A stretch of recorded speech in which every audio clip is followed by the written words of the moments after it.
company. He wanted justice. Del Fiero rounded up over 800 winners of 349 bottle caps, and he got them all together to sue Pepsi for over $400 million to be divided between those holders of lucky bottle caps. Del Fiero took money from some of the people who could afford it. They paid him 500 pesos to help with legal fees. But for people who couldn't afford the money, he would just represent them pro bono.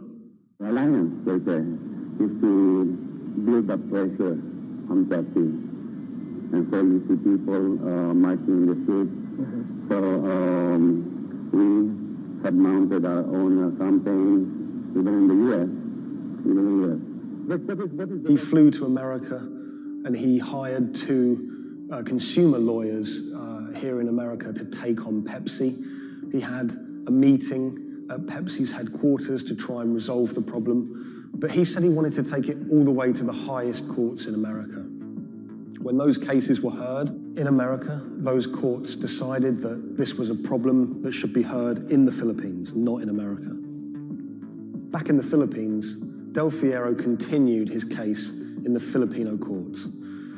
At one stage, there were arrest warrants handed out for 9 Pepsi-Cola executives, which he saw as a big victory.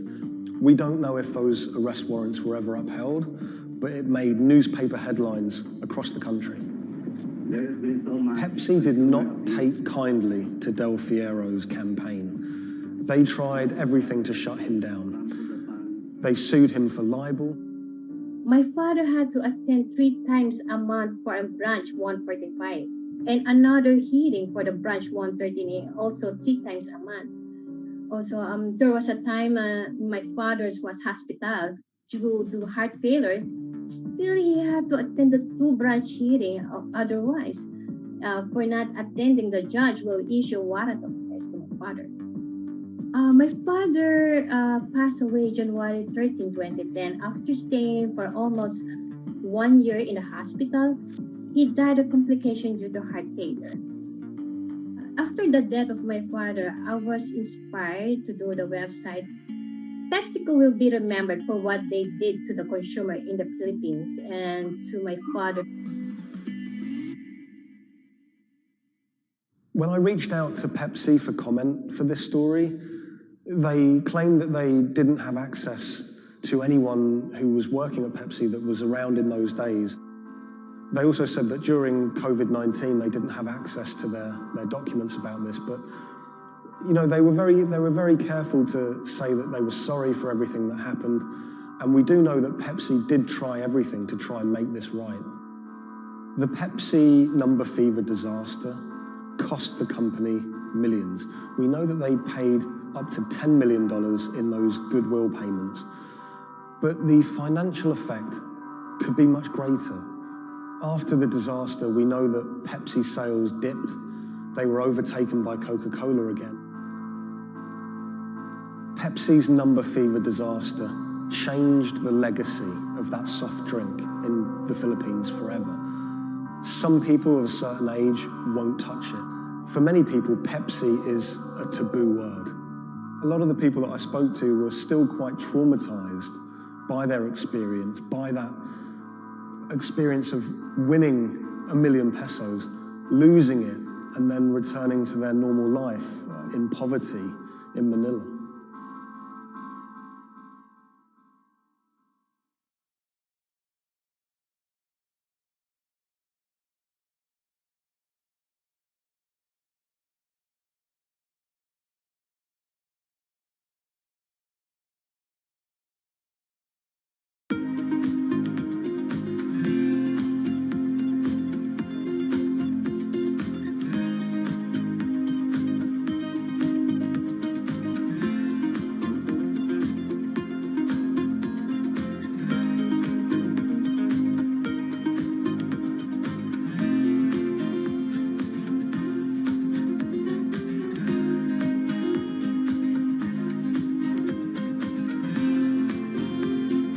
When the news of the bombing came out, it was a massive story in Germany. We are following some breaking news coming to us out of Dortmund in Germany. It was covered by all the media outlets. 3 roadside explosions triggered at the same time last night as the coach left its hotel in the south of Dortmund. Public figures commented on it. We should not let them affect our life, whoever it was. The media echo went far beyond Dortmund. I think it was front page news in every single big paper around Europe. Everyone thought of like a terrorist attack, and people were scared that throughout the city in Dortmund there was more attacks to be happening. Unbeknownst to investigators, just after the bomb went off and the players of the team were shell-shocked, the person who had masterminded the attack was actually sitting in the hotel eating steak and sweet potatoes.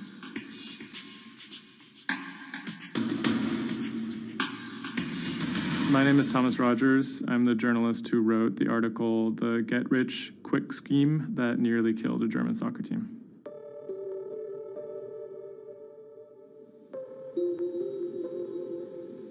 Dortmund is a mid-sized city in the western part of Germany in a state called North Rhine-Westphalia.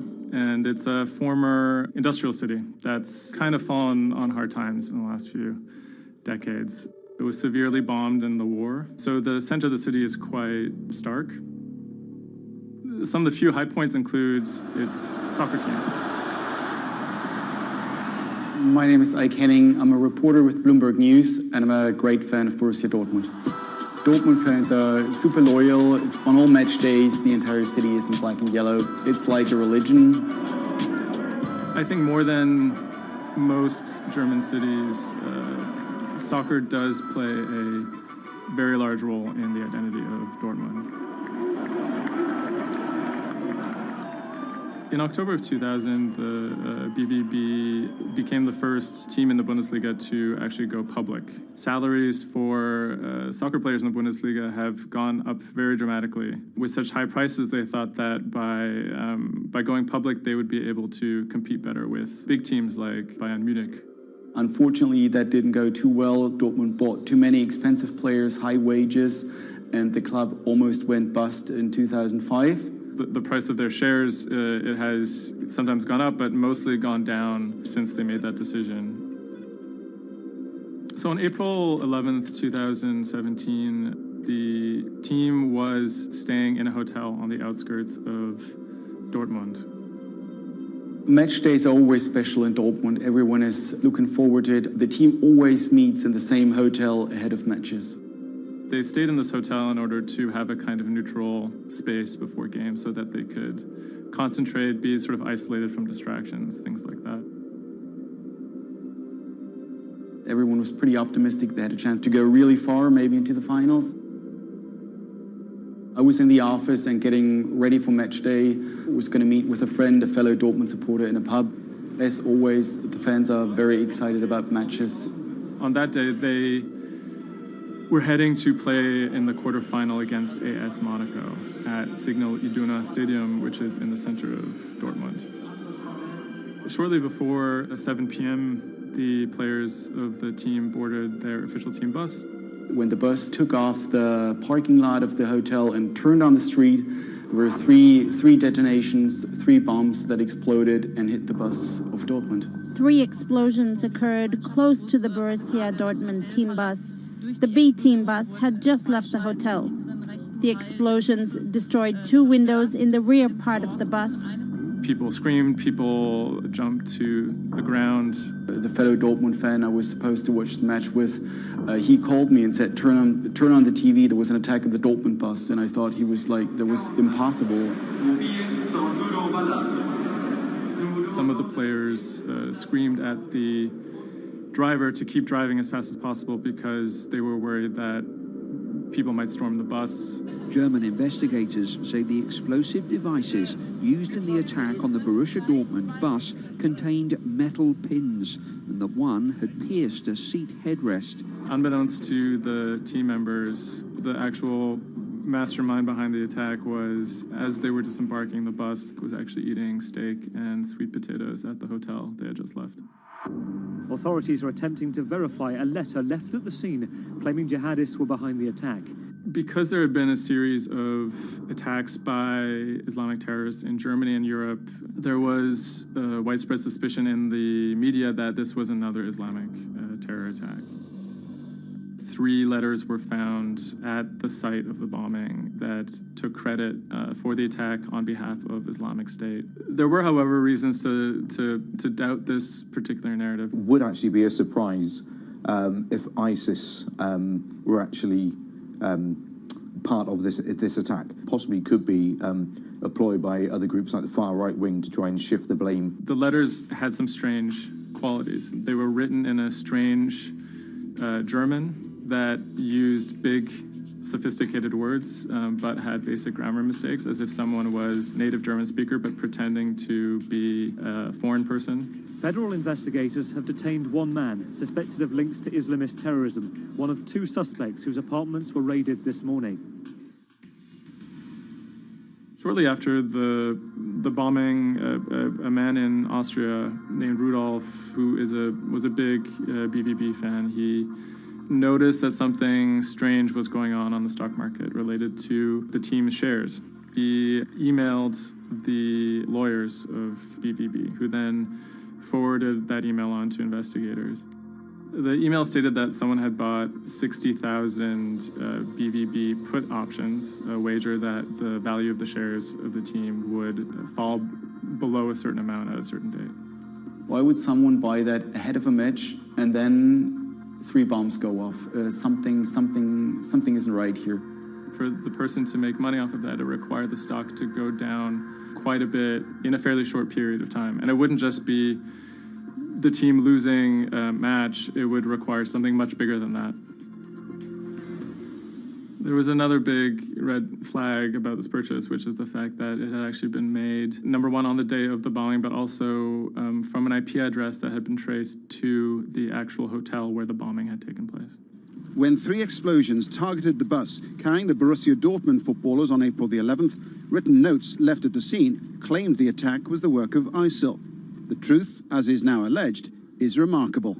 On April 21st, the police arrested a man in a southern German city called Tübingen. He was on his way to work, and his name was Sergei Venegold.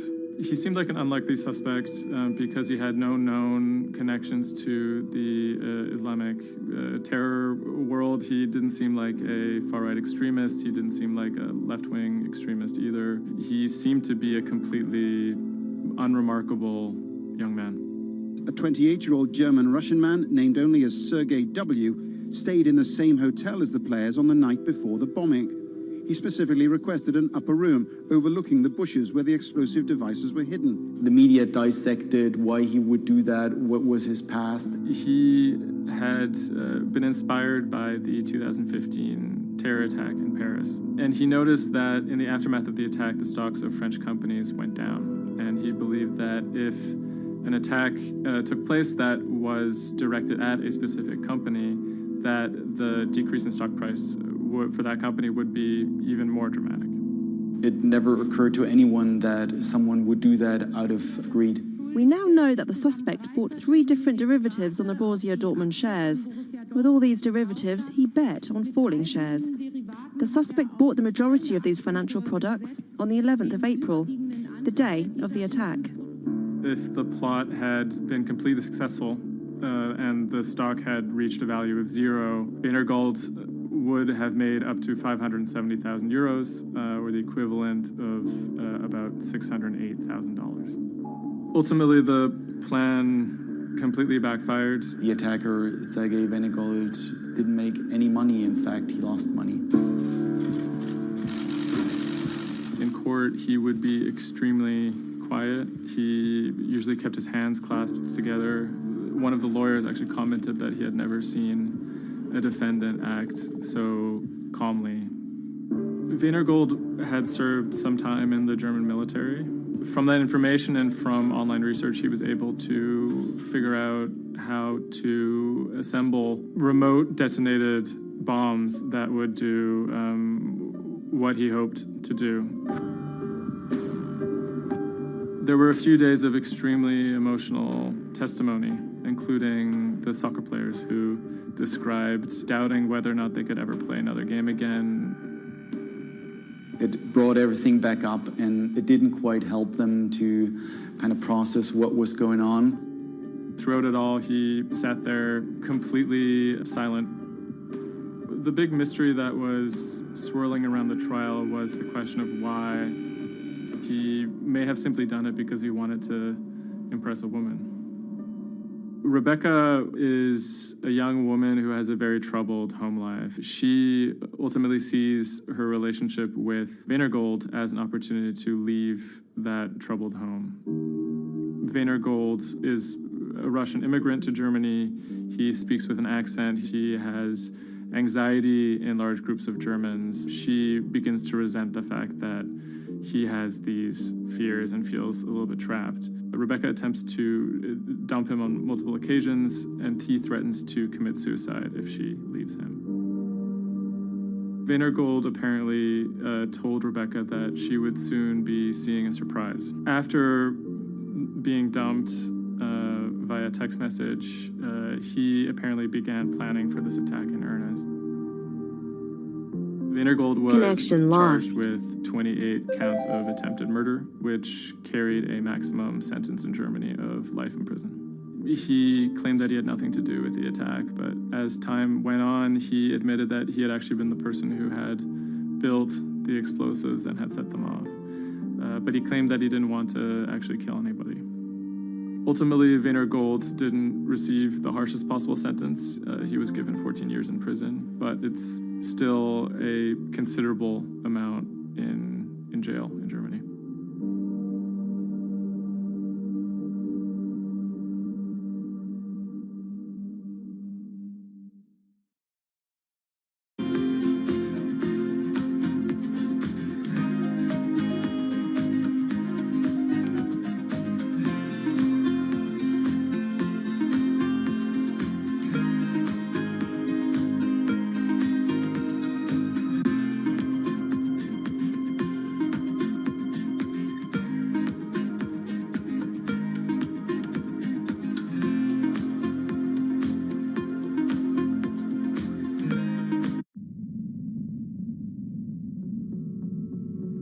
The threat of an asteroid hitting Earth is very real.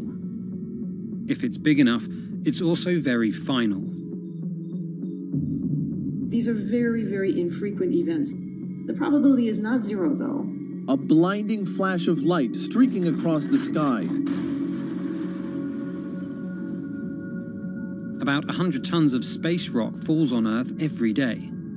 Most of it is so small it burns up in our atmosphere or lands unnoticed away from major populations.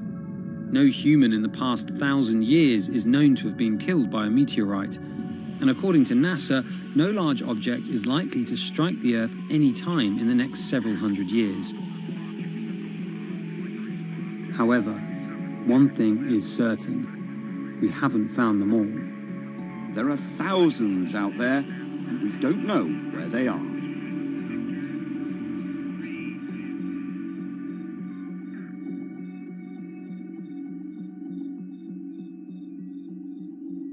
There are a lot of asteroids in our solar system. They number in the billions.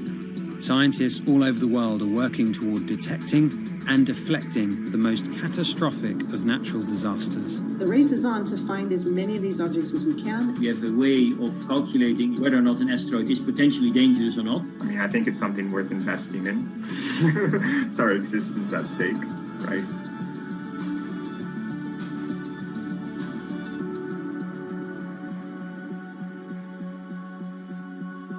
Amy, let's get this one out of the way. It's probably the question you get asked the most, but how scared should we be? Asteroids and comets are a natural hazard that's out there like a lot of other natural hazards. These are very, very infrequent events, these collision events, where an object actually impacts the Earth. The most important thing that we need to know about asteroids is when the next impact is going to happen and how bad it will be. What we know is that an object that's about, say, a kilometer across is capable of causing very, very wide devastation across the planet, really, truly global devastation. The object that wiped out the dinosaurs was somewhere in the neighborhood of 5 to 10 kilometers across, so even bigger than that. At a kilometer, it's still going to be very bad and will have global effects.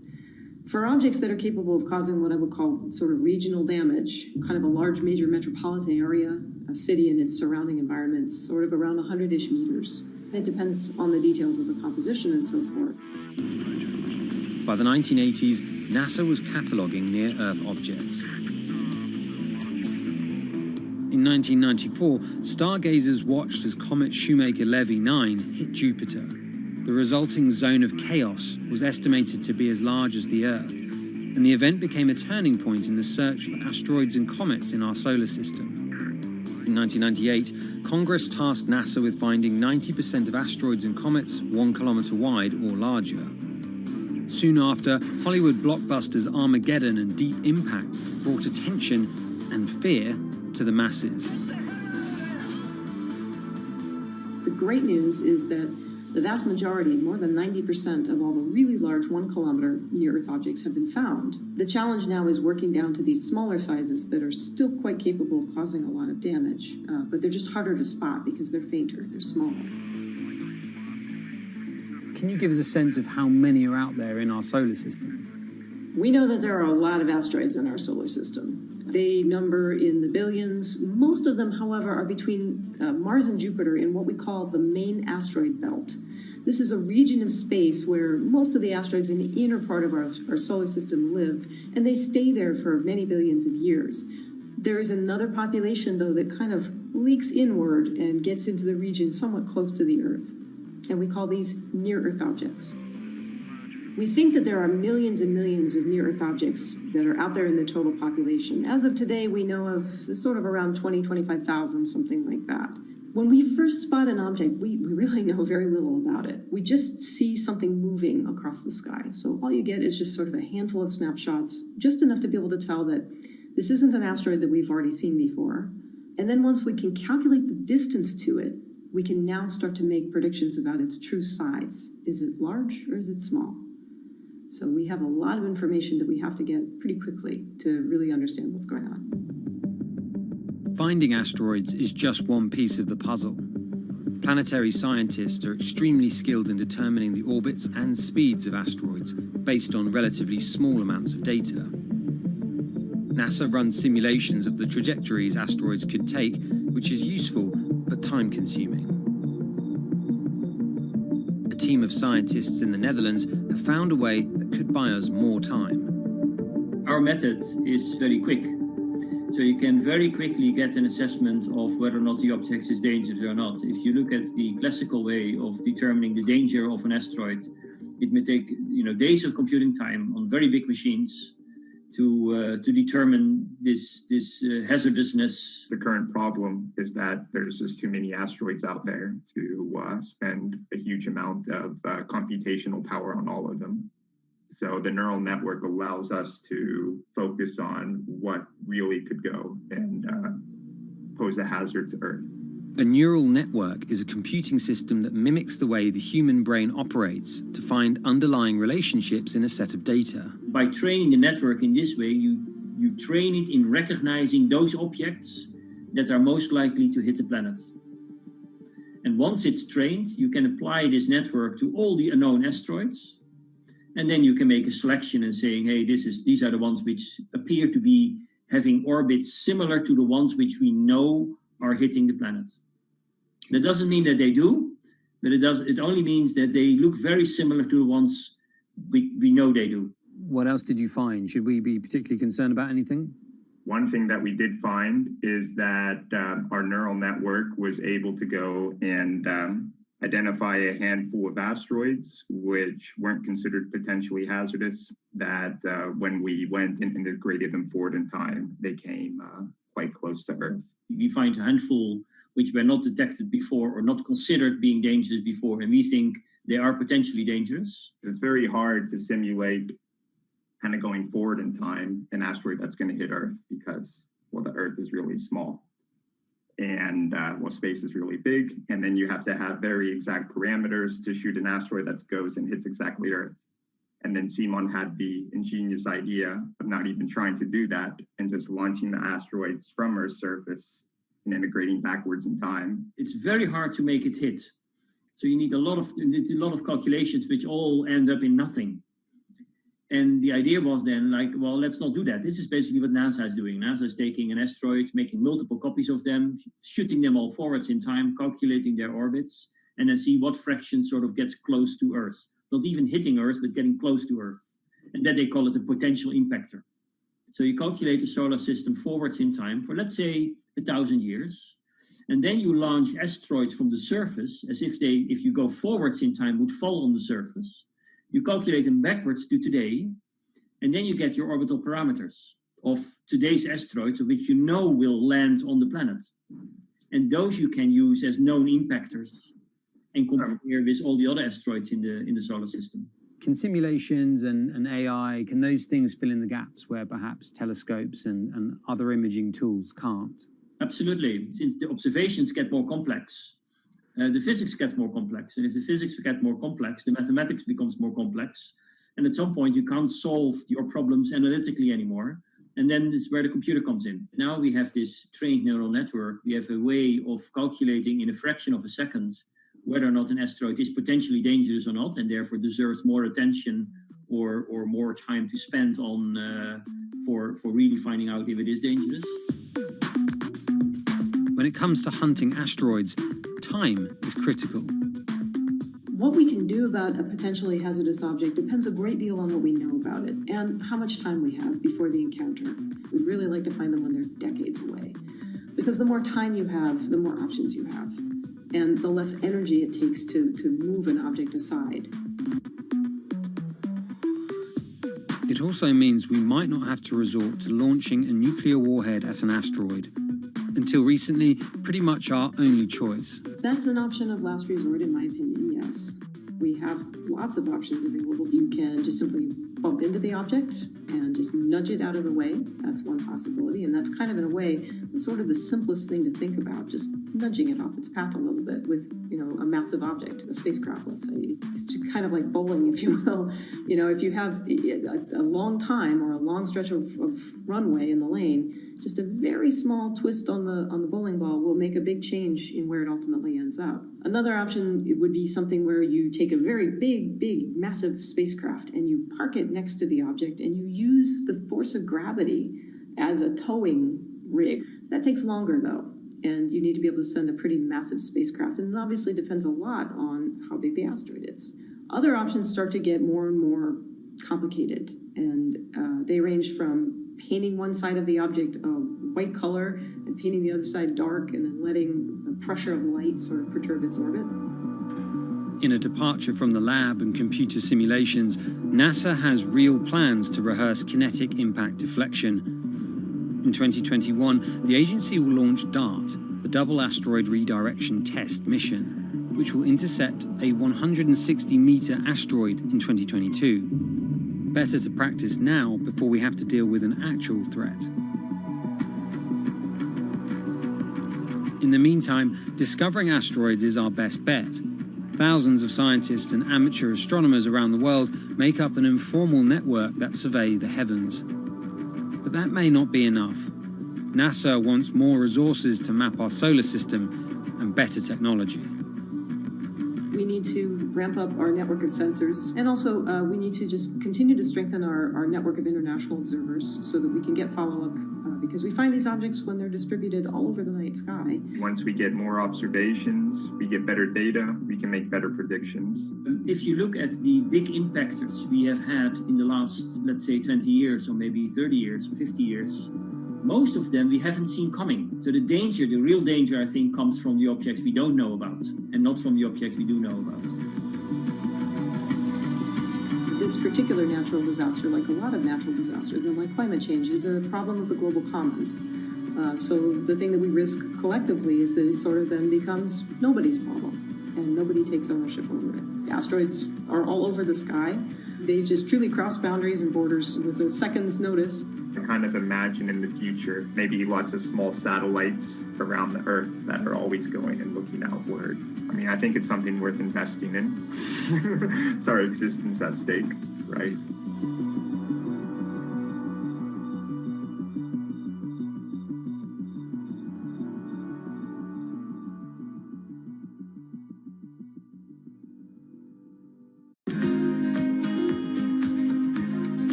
pandemic has affected everyone in different ways. Some pass the time by baking. Homemade sourdough bread. Do I need to say more? Some chose to binge watch Netflix. It's your game. Or maybe you started a garden oasis in your backyard. Next, I'm going to put my lettuces in. But for millions of others, I'm going to be posting stocks that will boom. They wanted to uproot the financial industry. Let's just lock it on up and take $15,000. Here's a stock that can change your life. I see a stock going up and I buy it, and I just watch it until it stops going up, and then I sell it. I have gained over $3 million. I want some free money. I don't think you can overstate the online communities or social media's influence on financial markets. A large group of inexperienced investors who discuss their plans on social media platform Reddit have shaken up the stock market in a big way. The stock that everybody's talking about right now is GameStop. Video game retailer GameStop is set to continue their head-spinning ascent today. The revolutionaries on Reddit are spanking Wall Street's ass. The more these stocks go up, the more the big guys are getting creamed and losing billions of dollars. This isn't a wealthy person's game anymore. Anyone can play it. I took up a little bit of a new hobby, and I am interested in day trading. As an investor nowadays, you don't have to look a specific way. You don't have to wear specific clothes. You don't have to be doing it from a trading floor on Wall Street in like a high-rise building in downtown Manhattan. The narrative of what's driving the markets is no longer being held in secret offices in New York and Boston of privileged people talking to other privileged people. It's right out in the open. It's on Twitter, it's on Reddit. From brokerage apps to Discord channels and subreddits to TikTok finfluencers, one of the last holdouts in the world of disruption, finance is next in line.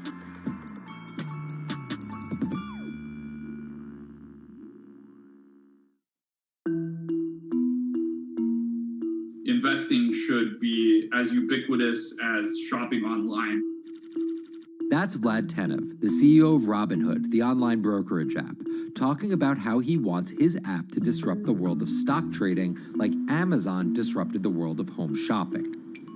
And I think that speaks to exactly the mission that a platform like Robinhood has, which is to democratize investing. Robinhood was started in 2013 by Vlad Tenev and Baiju Bhatt in, where else, Silicon Valley, as an alternative to the big brokerages, but with one big difference. As they were building the social network around finances for people, they realized that there was a gap in the market and that free trading could become something that they could bring to the markets, they could disrupt the industry. While no-fee trading is industry standard today, it was unheard of when it was first introduced.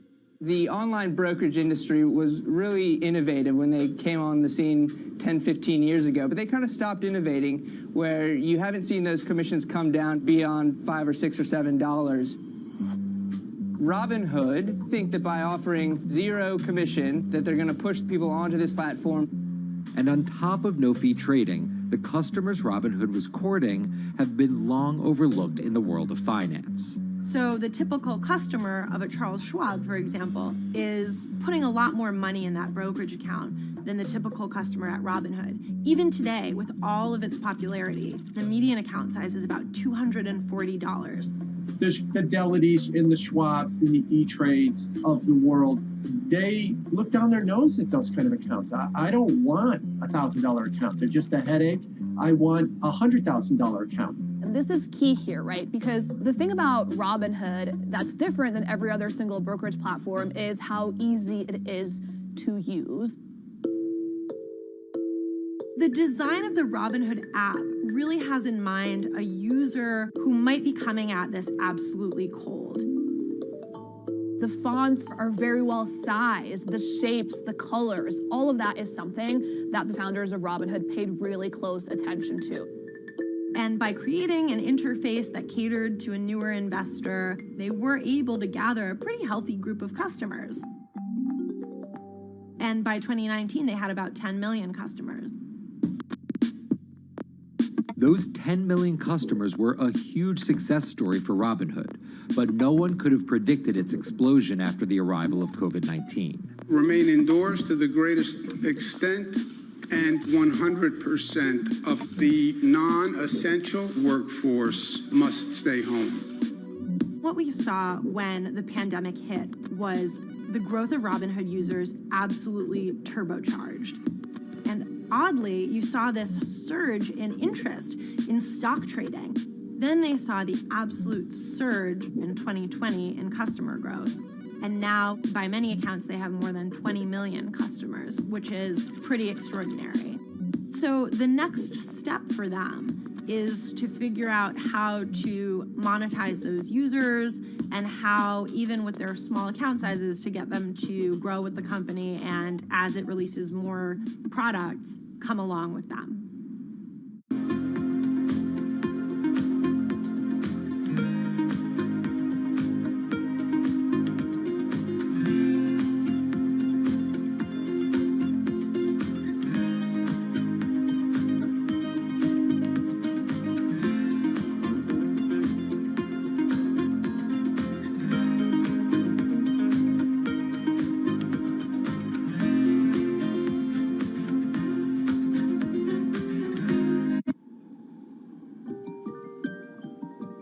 Robinhood would become one of the COVID economy's breakout successes. Robinhood traders, as they're called, became the shorthand explanation for the frenzy of often speculative retail investing after the pandemic lockdowns.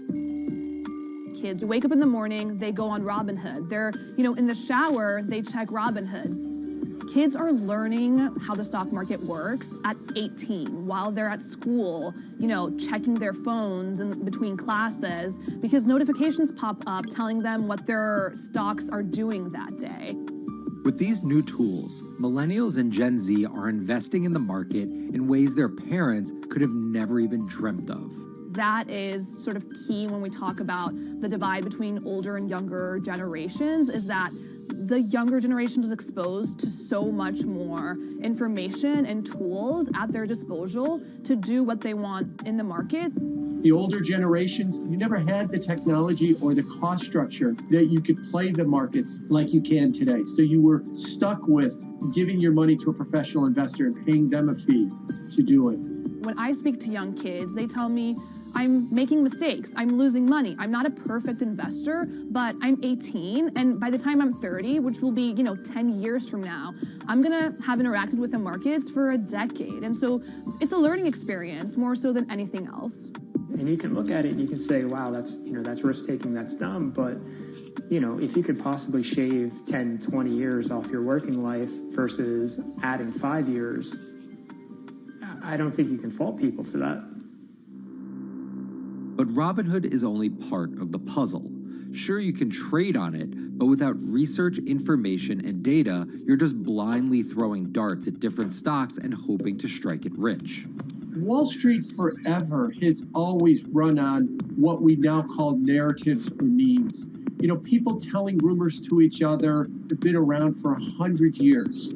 On Wall Street, information is its own currency. Historically, either you had it or you didn't, and the people who had it had a huge advantage. In the past, those narratives and memes didn't have a network effect. It would be one person telling another person over the phone. In fact, when I broke into this business in the 80s, a lot of people used to complain that they weren't on the call list to get those ideas. Social media changed all of that.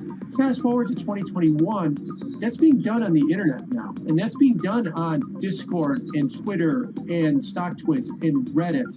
And the impact is very similar, but orders and orders of magnitude larger. As social media has played a bigger part in our lives, it's also played a bigger and kind of more important role in how people find investing ideas online and on these platforms. How do those ideas spread? On TikTok. Yes, that TikTok. Soon may the weatherman come to bring us sugar and tea and rum. People aren't just going to it for sea shanty videos. The personal finance hashtag on TikTok has garnered 3.5 billion views from its 1 billion monthly active users. By comparison, videos found under the cooking and health tips hashtag have 2.6 and 2.1 billion views respectively. The trajectory of Robinhood and TikTok were literally on par. What happened in the stock market this week? So the word of the week is expectations. Absolutely essential that you guys understand the risks of shorting. And Kayla Kilbride and Kyla Scanlon are two of those financial influencer TikTokers, also known as finfluencers. I think people still care about fashion, they care about culture, but it's also like there's this big behemoth thing called the stock market that we really don't know a whole lot about, and it's gatekept behind the industry. And so people like want to unpack that. And so my audience is, a lot of them are younger investors who are looking to hone their skills. Tech and right up. Kyla and Kayla are two of the more, let's say, professional TikTok influencers. The Tesla ARK Bitcoin Biotech Risk Cluster. I've been trading since high school, and it was a really interesting way for me to fill out my decision-making frameworks and to think about thinking. And I think that the more that we can have people thinking about finance, the better that we're going to progress as a society. I think it's a huge gap in our educational system. If you're going to buy an option for a stock you think is going to go up, it's a call. So think of it like this. I made the options video where I was like, options are just like shopping. Rumor has it that this pallet's about to go up in price. So if I come in tomorrow, can I still buy it at said price?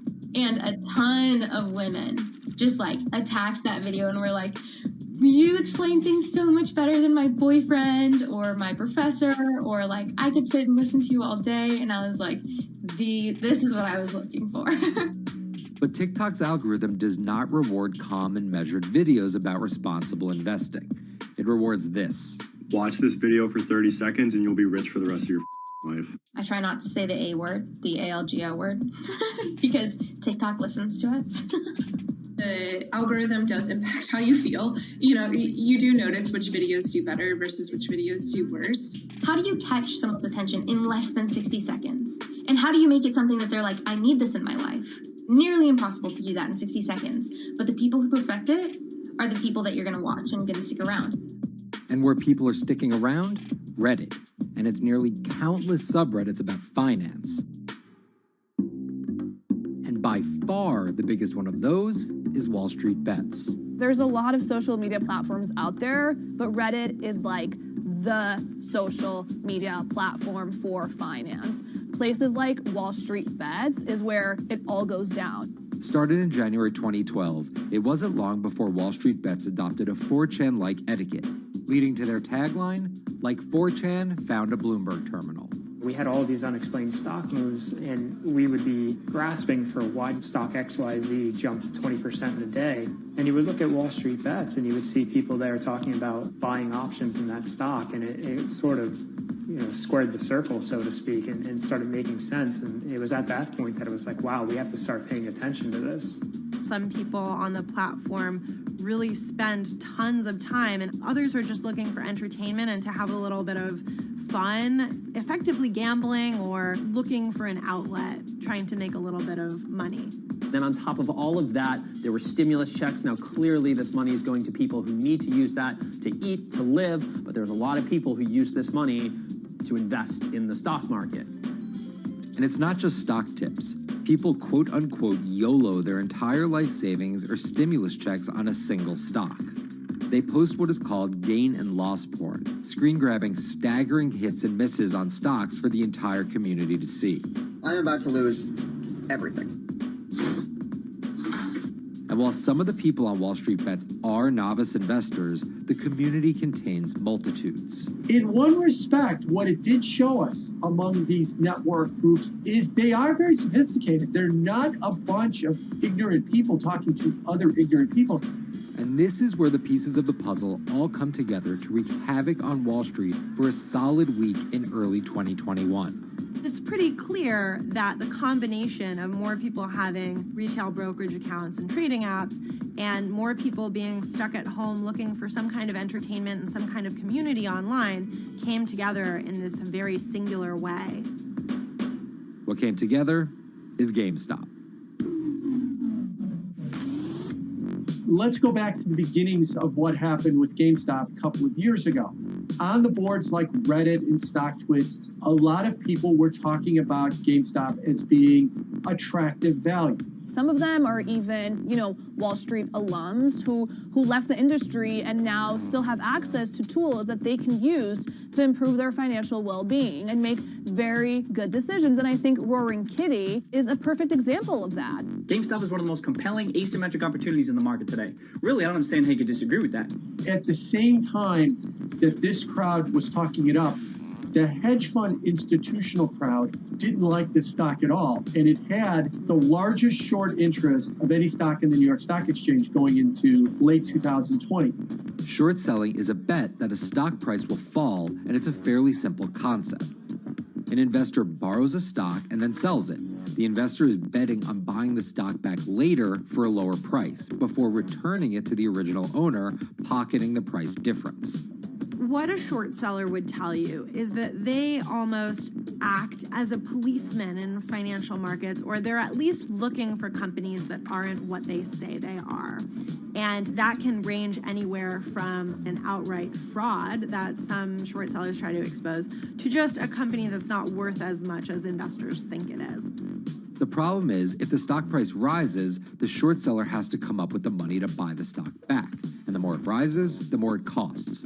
And that's what's called a short squeeze. And the hedge fund Melvin Capital was on the wrong end of that squeeze. Melvin Capital lost over 50% of its money in the month of January alone, just from being caught in the short squeeze of the stock.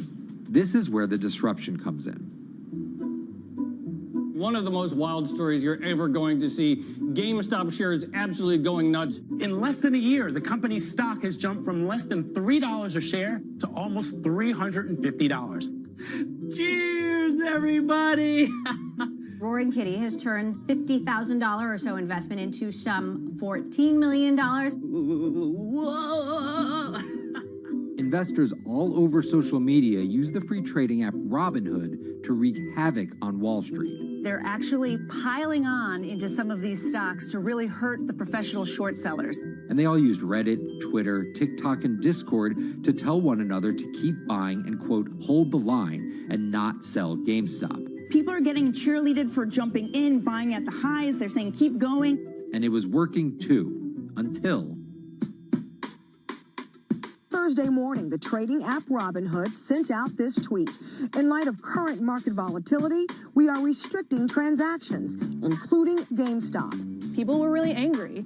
Robinhood was supposed to allow the regular people to play the same game these big boys are playing. But instead, we were all taken for schmucks, and they screwed us. Shares of GameStop are jumping again now that retail investors are being allowed to buy shares of the stock. But what we learned is that when people organize online, they have the ability to disrupt the market.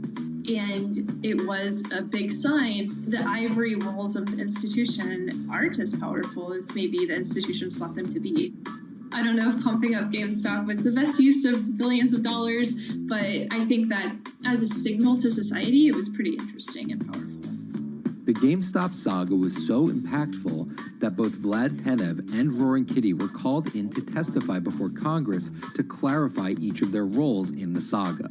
One thing that's emerged from the congressional hearings is that they're interested in how retail brokerages make money and whether they're keeping the best interest of their customers in mind. But it's pretty fuzzy as far as what they would actually do as a result.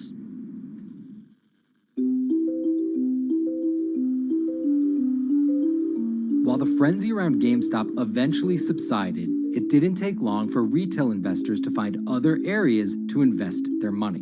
Take a look at Bitcoin going bananas over the weekend. Bitcoin forms a brand new all-time high. It was after GameStop started to drop that we saw Bitcoin really go up to over 60,000. How much further does this rally have to run? It's compelling to say that money shifted from one venue to the other. While correlation doesn't equal causation, there's a chart out there showing an inverse correlation on meme stocks going down and cryptocurrencies going up.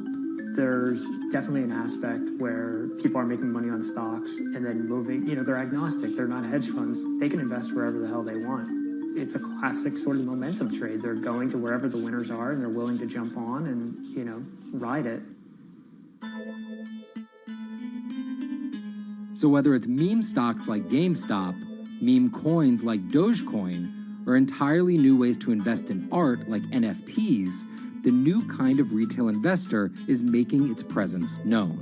Over the next 10, maybe 15 years, you're going to continue to see, whether by choice or by force, that baton go from older generations to younger generations. I don't think any single app is going to be the thing that disrupts. I think people are the disruptors. How people get ideas about what to invest in has become increasingly entwined with social media. And as social media companies govern more and more of our lives, the fact that now they're tied in more intimately to people's wallets is something that we might want to understand better. Usually what disruption, I think, means is technology comes in, whether it's blogs to the newspapers or online retailing to brick and mortar. They come in and they're in the same business, but they just do it in such a gigantic cost savings that it causes everybody to switch. Well, that's the risk that happens here, is that it's so much cheaper to just manage your own money.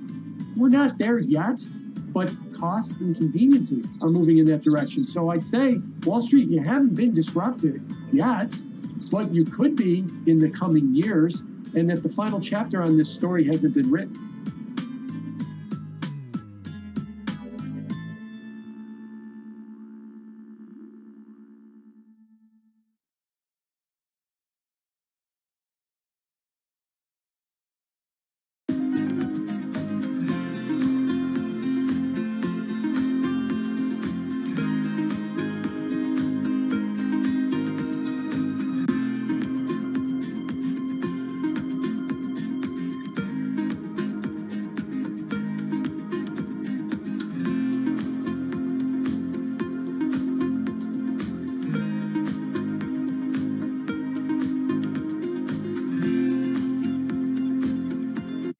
Meet Bloomberg's own David Nicholson. Now, his happy place is out in the field, on the open road. But like the rest of the world lately, he's been working from home a lot more than he's used to. COVID-19 has prompted a massive urban exodus as professionals of every ilk yearn for more space to live and work. As a result, rural areas have exploded, and they're poised to experience a resurgence as more and more families pack up and leave the big city to try out life in the burbs.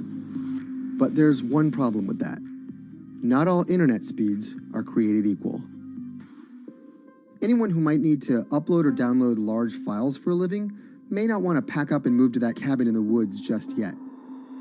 Now, David's house isn't a cabin, but it is in the woods, and inexplicably, his internet is workable. My internet is okay. I pay a lot for it. It's around $140 a month. The download speed's great, and the upload speed is terrible, which is really bad for my work because I have to upload these massive files. But I'm definitely one of the more lucky ones in this community. Just a few miles down the road, my buddy has awful internet. It's usually under 2 down and under 0.2 up, so it's often unusable. Some days it's around 1, and other times it'll drop down to about 0.2, 0.3. I just want to be able to have internet at my house without having to go outside the normal ways of acquiring internet. It's really frustrating. We're literally miles, a few miles away from downtown, and it just cuts off. This is a problem, and the solutions are not there yet, because getting high-speed internet in rural areas en masse is something our providers may simply not be ready for.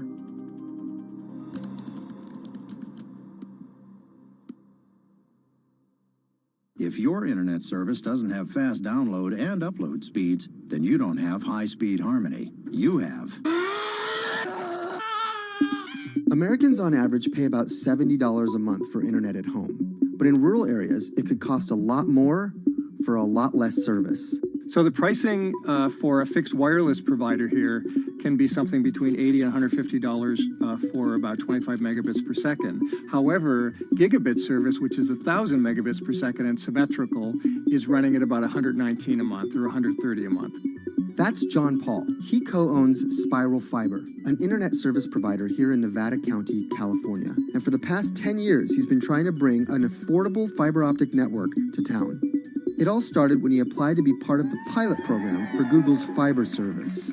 Across the country, civic boosters have been going to extremes, chanting, Connection lost, singing, Google in the morning, and marching, trying to get the search engine giant to look at their town. The internet these days is crucial to be in the world, to be a part of the world, and to be connected to your community. Google ultimately went with Kansas City, Missouri, which left Paul on a mission to get funding to lay out fiber optic networks for gigabit service. Over the next several years, he would attend conferences and pitch venture capitalists and apply for grants to make his vision come to life. One of the biggest roadblocks to building infrastructure for the internet here in the United States are the existing large providers. They have their land staked out. They would prefer that nobody come in and compete against them. In 2013, we applied for a grant. We went down and met with the commissioners at the California Public Utilities Commission. It was an arduous process to get funded, but we finally did against all odds. We got a $16 million grant, and then we went out to seek venture capital. Then, in March of 2020, the pandemic hit the world. Everybody got locked down, and everybody came home, and everybody started using the internet. And I remember seeing on one of the local fixed wireless providers' websites, they've said, hey, we know you're all staying home, but please don't use too much video, and please don't use too much bandwidth. And I thought, that doesn't work. The U.S. connectivity gap is far greater compared to countries that are considered its peers economically. Some developing nations actually have better internet than rural America, like in Kenya, which has a state-of-the-art fiber optic network fed in from their coastline. The American connectivity gap does largely affect rural areas that are either outside of service coverage or simply prohibitively expensive. This is Rebecca. She and her family moved to Nevada County just a couple miles down the road from David. They took for granted that high-speed internet would just exist in the area, and it's not something they even bothered to check on before buying their house. Turns out, all they got was dial-up. We wanted to move where we had a little more space, room for the kids to run around, just be out in the mountains a little bit more. Having come from a bigger city area where Wi-Fi is pretty readily available, we hadn't really considered that in our purchasing of the house, whether that would be an option or not. When school started, and now that we are remote learning with our children and we're doing everything from home, we didn't have the option to do that at our house. So every day when school would start, we'd have to pack the kids up and we'd go to my in-laws' home. They have a little cabin up in this area that does have Wi-Fi already. Rebecca's situation is the norm in rural America. According to data from the Federal Communications Commission, just 4% of urban Americans lack access to broadband internet. That's compared to almost 40% of people who live in rural areas. But while that was the case, there were also racial and socioeconomic divides in terms of who had that access. In addition to that geographic difference, low-income African-American students, Latino students, and first-generation college students were more likely than others to have only one device at home that's shared among multiple siblings and or lack access to that actual connection. For most American towns, there's also a lack of competition, forcing internet prices up. And large providers like AT&T and Comcast aren't incentivized to expand service to these rural communities. This is how Xfinity makes life simple, easy, awesome. So in our area, we have a small imprint of Comcast, but they're not going to go out to the more rural areas. It's just not cost effective for them to do it as a large company. In order to lay fiber cable, you're actually physically digging trenches into the ground. And for internet service providers, they're primarily focused on maximizing their profits. And so the fewer customers you have, in any square mile and the more fiber you have to lay, that's just kind of harder to pencil out from a purely economic standpoint. AT&T released a statement on the matter, expressing the need and desire for government assistance to fund fiber optic expansion to areas deemed unprofitable. Comcast released a similar statement encouraging more public-private collaboration on this effort. Federal agencies do offer grants to help communities build broadband networks, but many have argued that there's not enough flexibility on how to use these funds. The COVID-19 relief package passed by Congress in March and signed by President Donald Trump awarded $43.3 million to 51 projects on the East Coast alone. But it also stipulated that these projects needed to be up and running by December 30th. For contractors who plan projects months and years in advance, it's a scramble to rearrange their schedules to meet that deadline. So what we've been asking the federal government to consider is at least have, as long as the projects are getting started, knowing the projects are being put into place to expand both remote learning, working from home, and opportunities like that that are truly driven from COVID. We're moving as fast as we can regardless, but hopefully they'll give us some more time. Talking to John Paul, it's clear that he believes broadband is something that can transform a community and should be considered a public good. One of the first communities to come on in the United States with full-on gigabit service was Chattanooga, Tennessee. Now, they're a bigger city, but they're a city that was economically in a downturn. In the last 15 years, the city of Chattanooga has turned around in an amazing way. It's a nexus for young people to move to. It's a place where technology happens. It's not just about logging on to Zoom, to connect with your colleagues who might be in New York City. It's also your ability as a small business, operating in the town of Nevada City or wherever it may be to, quickly upload your payroll documents or something onto the cloud, or to quickly, swipe a customer's credit card. There's just some really basic business functions and mechanics that I think people in big cities really take for granted, and that are just going to be a much bigger challenge for small business owners in rural areas.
Historically, the marginalized people, you call them as untouchables or Dalits, they have been kept away from the center of the knowledge.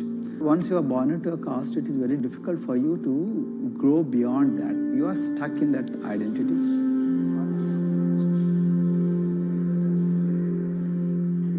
I think education is the best way of liberating them. So that's how I chose to work in education sector. The kind of education that we are giving to the marginalized people is going to change not just the fate of these communities in Telangana, but it is going to be the source of inspiration, source of hope for all the marginalized in this country.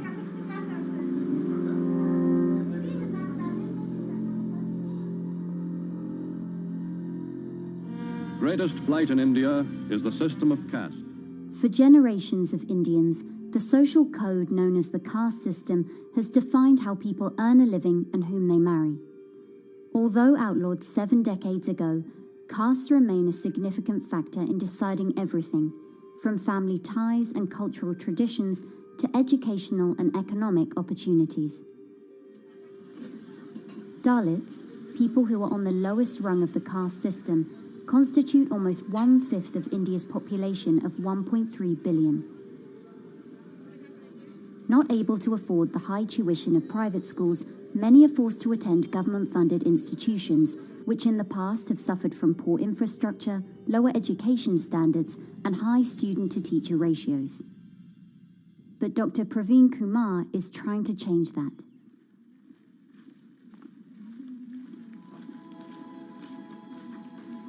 I am currently working as head of Telangana Social Welfare Residential Schools.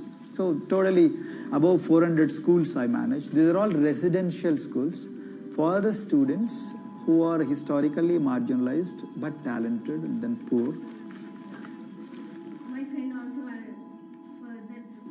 Of them, 60% are girls and then 40% are boys, because girls are more marginalized among the marginalized. Their voices are always suppressed.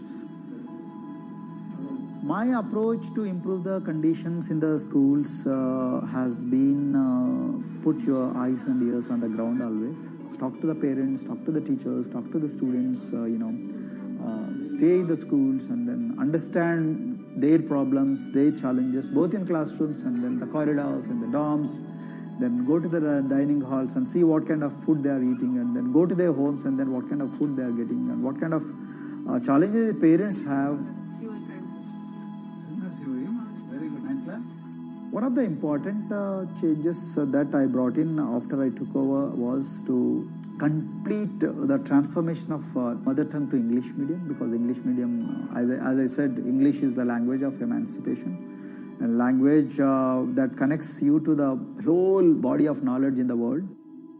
So we had to train a lot of teachers.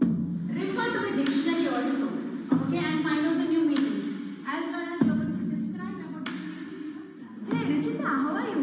Hi, Sindhu. Fine, thank you. And how about you? I'm fine too. It's been a long time. Identity is extremely important. There is a scientific evidence to prove that your sense of identity is extremely crucial to your growth as a successful human being in your life.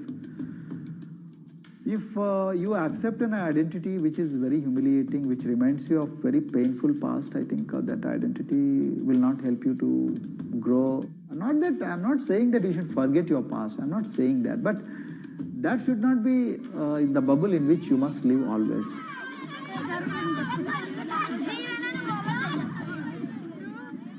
Sweros is an alternative identity. S stands for state, W stands for welfare, Aero, SW and then Aero is Swero.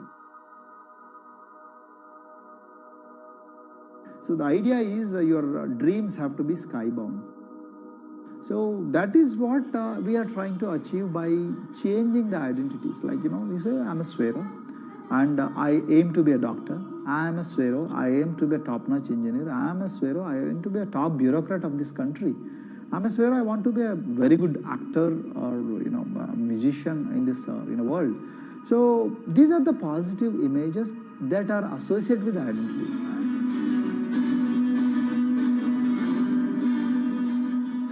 Just to give an example to you, in 2012, in our institution, we used to produce about 6 doctors per year. But because of our, this self-liberating ideology of Sveroism, we have, this year, we have produced about 189 doctors. This is phenomenal for any poorest of the poor people. You know how difficult it is to get into a medical colleges in this country. So, but today, because of this ideology, the students have been able to achieve this, feat. Pujita has been a farm laborer, and her parents themselves are agricultural laborers. And then this girl used to sell vegetables, but thanks to the residential education institutions, she came to the Gaulidoddi campus, and then she toiled very hard for 1 year, despite many problems. And today, I'm so happy to share with you that she has joined one of the prestigious medical colleges in the state of Telangana, Usmania Medical College, and then in future, she hopes to be a gynecologist. So this is the journey our children are hoping for. Similarly, the Mount Everest expedition. At Mount Everest expedition, we are very fortunate enough to place the youngest ever female in the history of this world on the peak of Mount Everest. How did this happen? It's all because of an ideology that helps you to liberate yourself.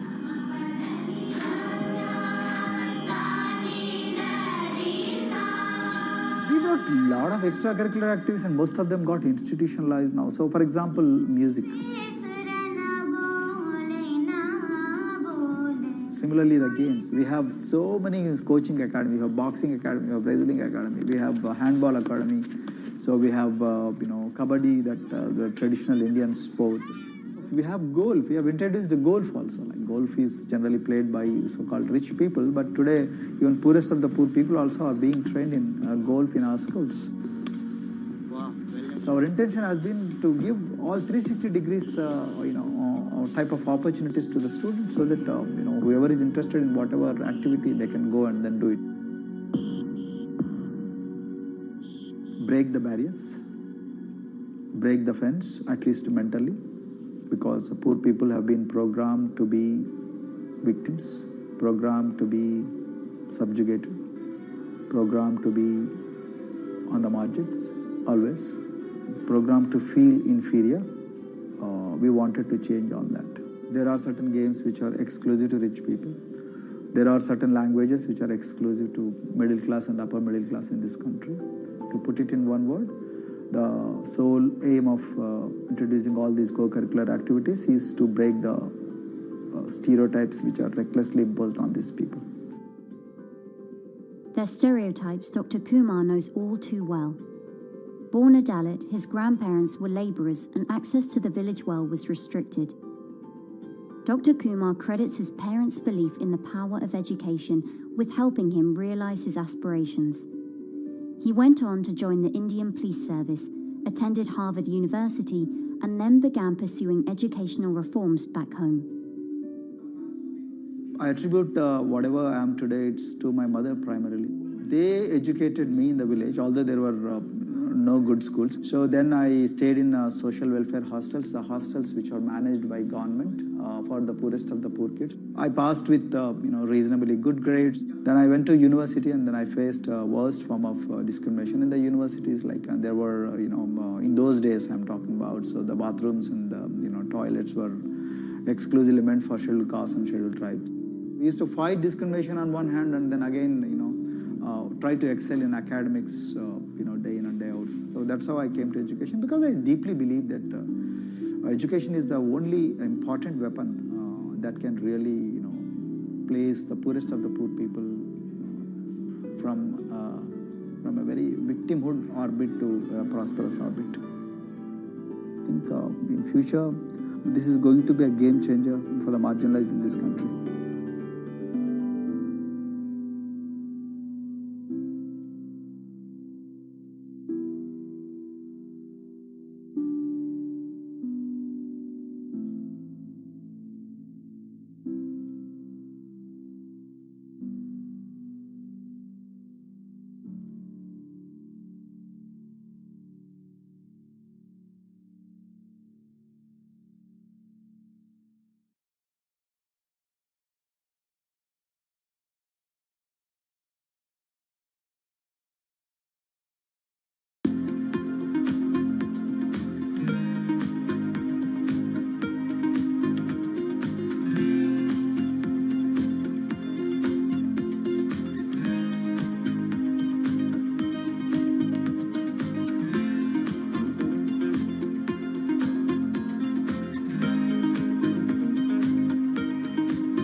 If you look at a thermal image of a city and then compare that to a map of vegetation, you'll find that where there's greenery, the temperature is lower. That's because things like asphalt, concrete, and shingled roofs absorb more heat from the sun than trees. This is the urban heat island effect, and it accounts for higher temperatures in cities, often by several degrees compared with their surroundings. It's becoming a huge risk to human health as growing urban populations exacerbate the heating effects of climate change. Heat waves kill more people than any other extreme weather event, more than tornadoes, hurricanes, and even floods. That's why urban heat island mitigation strategies are being studied in Singapore by a group of researchers. The government-backed project called Cooling Singapore is now in the process of combining everything they've learned to create a digital tool that can help cities all over the world, starting with Singapore.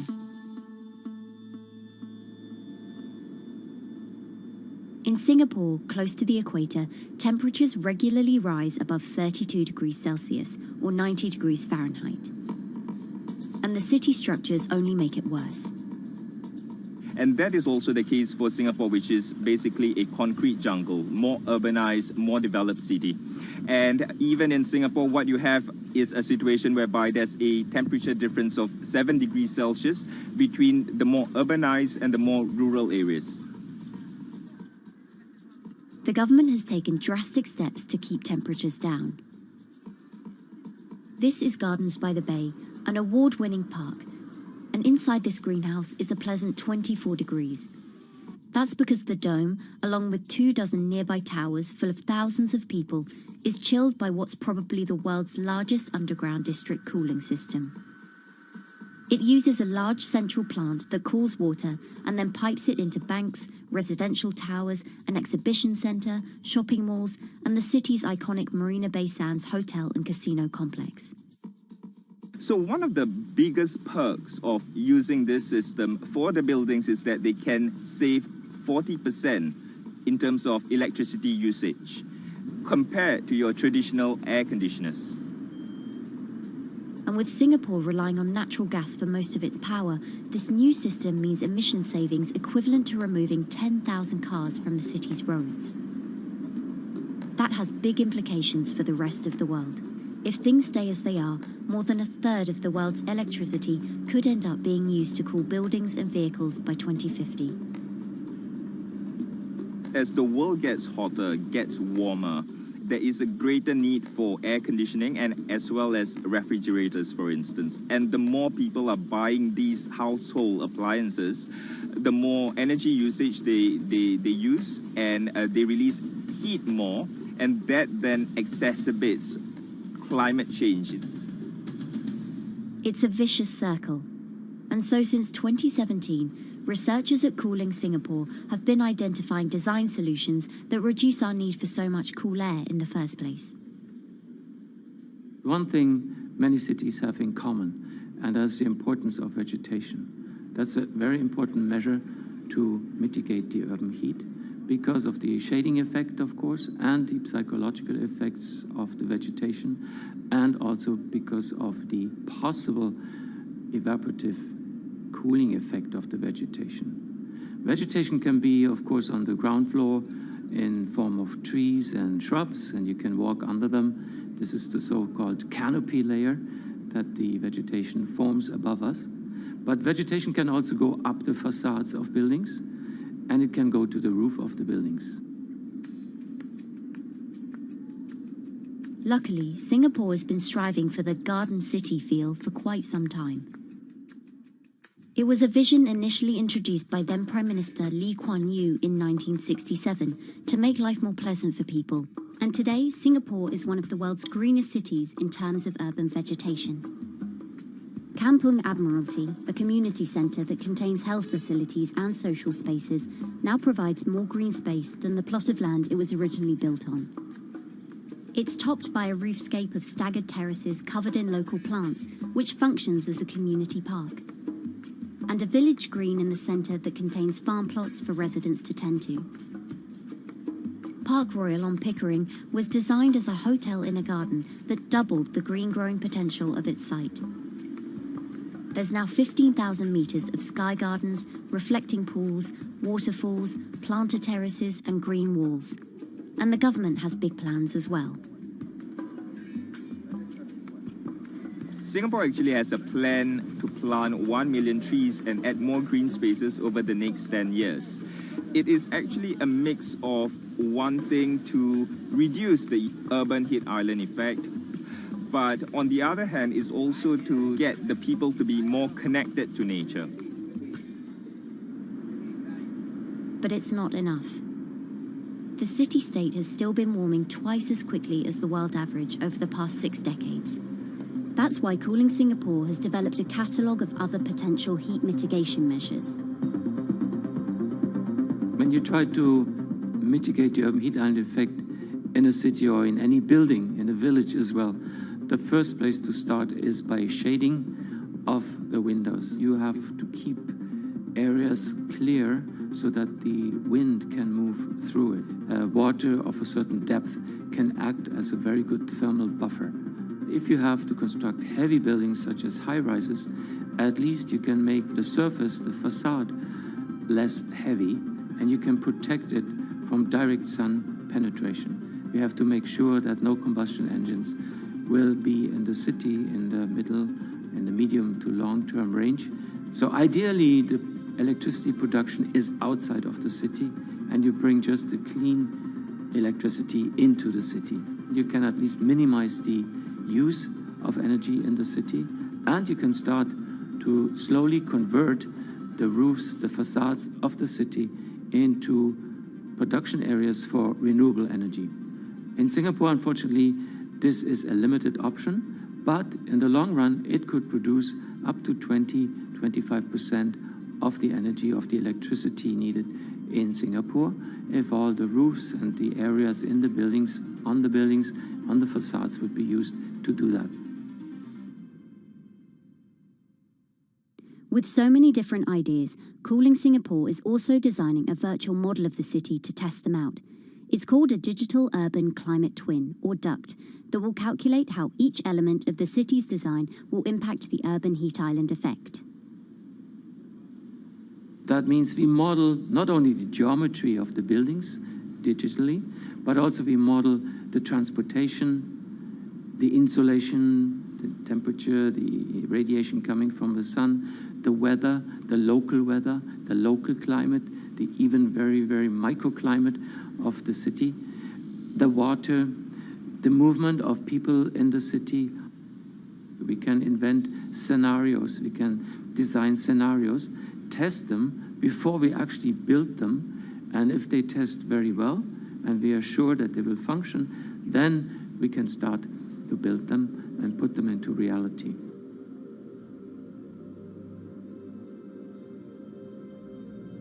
Singapore will be using this new tool to figure out which actions it should take next. And the model can be applied to any city, whether it needs to keep heat out or keep heat in, which will ultimately save energy, slow climate change, and improve our quality of life. So this is something that Singapore will be able to export, maybe even together with its city development systems that it already has. Singapore is one of the very few cities in the world that really combine this scientific approach with a very well-established urban redesign and urban design approach. Through its agencies and the combination of its agencies, it has achieved a lot in the past. If it keeps following the scientific path and the combination with the other knowledge in the city already, we think that it will be a very comfortable and very livable city in the future, even more than today.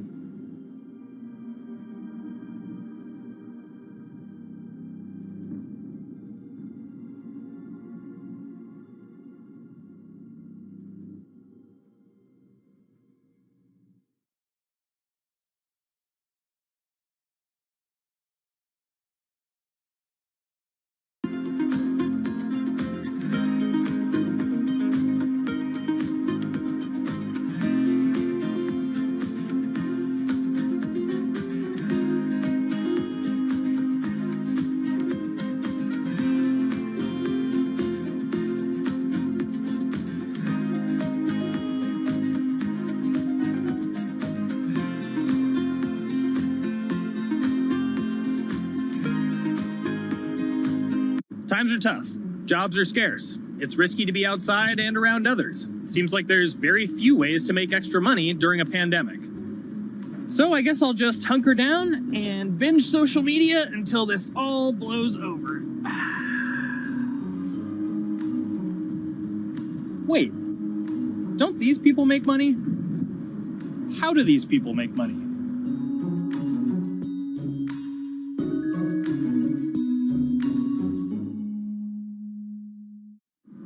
Streamers, YouTubers, Twitch stars. How do they make money? Is it a lot? Is it a lot of work? I know, I gotta ask somebody in the biz, and I got just the guy. Austin John Plays. This is your full-time job now, right? As of November of last year, yes. This was always just kind of like a side thing. Like any money that I made from doing my videos and whatever else, I never touched that because I didn't really think of that as being like real money. And then it started coming in more and more. And then it was like I hit my first day that I broke $1,000 and I was like, this is actually going to be money. How did the YouTube channel come to be? When the game Pokemon Sun and Moon came out for the 3DS, there was like things that I learned about the game, and then I wanted to just share that information with people. And at the time, I didn't have any way to capture a screen or anything, so I found like generic footage, and I kind of put it all together with so much editing. And that video got 6 views.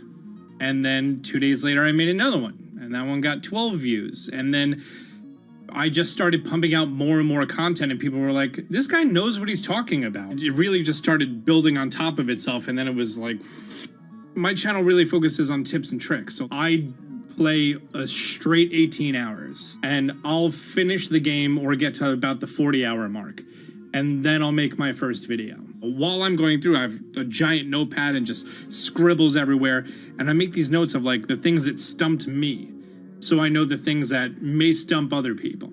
What do you need to think about if you're building your YouTube channel? 1, you need to do something that you're passionate about. Not that you like, not that you think you're gonna make money on, something you're passionate about. The other thing is something that other people are passionate about. It holds a special place to them.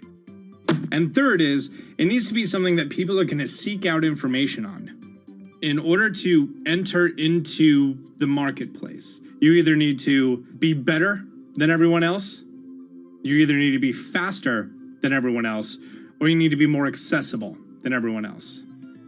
And you can't be more accessible because it's already on the platform. Granted, if you understand how the algorithm works, which is very similar to Google Analytics, then yeah, you can have a little bit of a head start.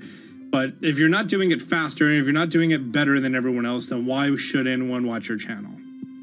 So my income as a YouTuber kind of breaks down to 3 different ways. 1, which is the bulk of it, which is ad revenue.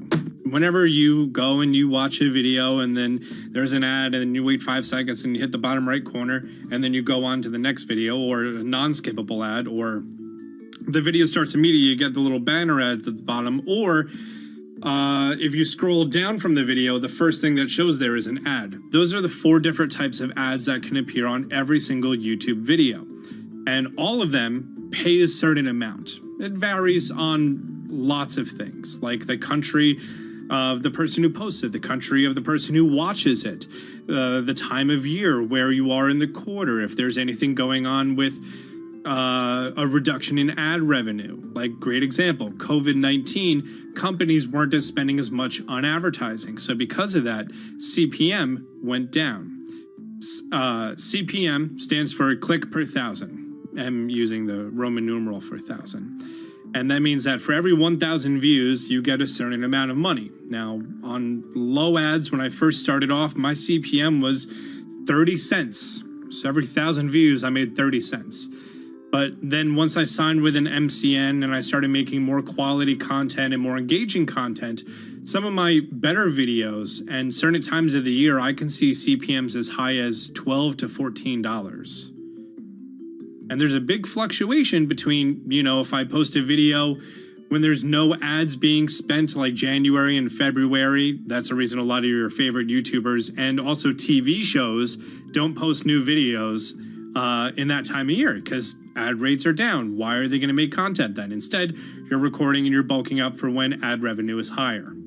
The second way that a YouTuber makes income is support, crowdfunding, things like that. When I first started off, Patreon was really the only option, but then they started rolling out supporters and members for YouTube channels. So whenever I have a live stream, you can click a button and then you can become a member, and then you get special icons next to your name. I believe they're called badges, or on any video, you can hit the join button and that helps support the channel. And then the third aspect of that would be merch. And for me, my merch has been somewhat basic. In fact, I'm wearing one of my t-shirts from last year right now. You have to endure the times that your first video gets 6 views, that you post it on Reddit and they say, shut up, and then an auto mod bans you. You have to go through that, because until you go through that and you discover why you're doing it, you're not doing it for other people, you're doing it for yourself. If you're not loving what you do, then it's not worth it. Huh. So make a channel about something that I'm passionate about. Oh, sweet. I guess I can make the channel about that.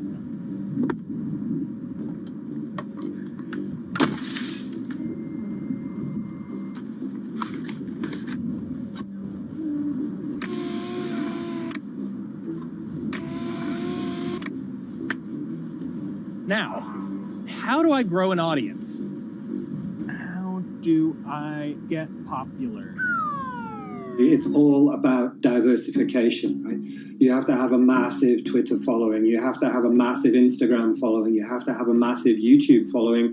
Of course, you have to be on Twitch, which is the key platform. But basically, any way you can get in front of your audience, you can engage with your audience, is going to drive those clicks, which ultimately drives the advertiser revenue that you get back from all of these platforms. It's me and Dan playing video games and talking in a funny manner over them. They're not just people who are good at games, they're actually people who are good at online engagement, online entertainment, first and foremost. You have the right to remain stylish. Anything you wear can and will be used against you in the court of fashion. The streamer is either very, very talented at the game. The best player in the game is generally going to draw a crowd because people like watching people who are very good. On the other hand, they're either very, very good or funny, charismatic, whatever it is on that side. Oh, no.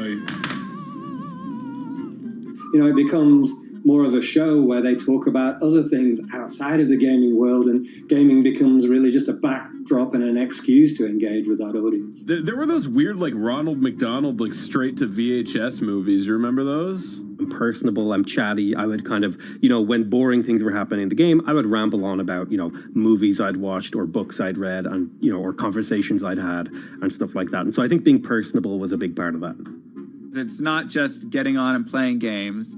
It's getting on and being an entertainer. You are putting on a show. All right, now let me go ahead and grab the samurai sword that every gym has. Okay, he's dead. To have a larger audience and to have that audience, I think, stay with you, you have to bring something extra. You have to find your niche. You have to find what works and what connects with the audience and what makes them laugh and what makes them keep coming back. You got to make it a little more exciting, all right? Throw in a hanging bishop. Have everybody in suspense for a moment. I think the real most important thing is to just get used to being on camera. Like in any sort of performance thing, is get used to talking on camera. My first few videos were terrible, but because I sat down and did it for 6 to 8 hours a day, I just got used to talking and I got over that uncomfortable hump. If you go into Twitch purely with the expectation that you're going to make money, make a job out of it, have all this growth, and it's going to be great, you're probably going to burn out prior to getting to that point because there's very little payoff for a long time, right? Like multiple years generally before you really start to see a payoff. And so, those first few times you're streaming, nobody is there. One person shows up every 30 minutes, says hi, maybe, and leaves, right? Like, it's very discouraging, I think, for a lot of people. And so you have to be there just loving it. You have to love talking to yourself when nobody is around. You have to love just the game that you're playing, all of that stuff, because it takes a while. And I think a majority of people burn out prior to getting to the profitable point of it. And there you have it. My very own YouTube, Twitch, Discord, and streaming channels all ready to go live. It's a veritable social media ecosystem just on the verge of thriving. So don't forget to smash like and subscribe and visit my Patreon for perks. Also, go to my merch page. And one last thing, stay cool, my friends.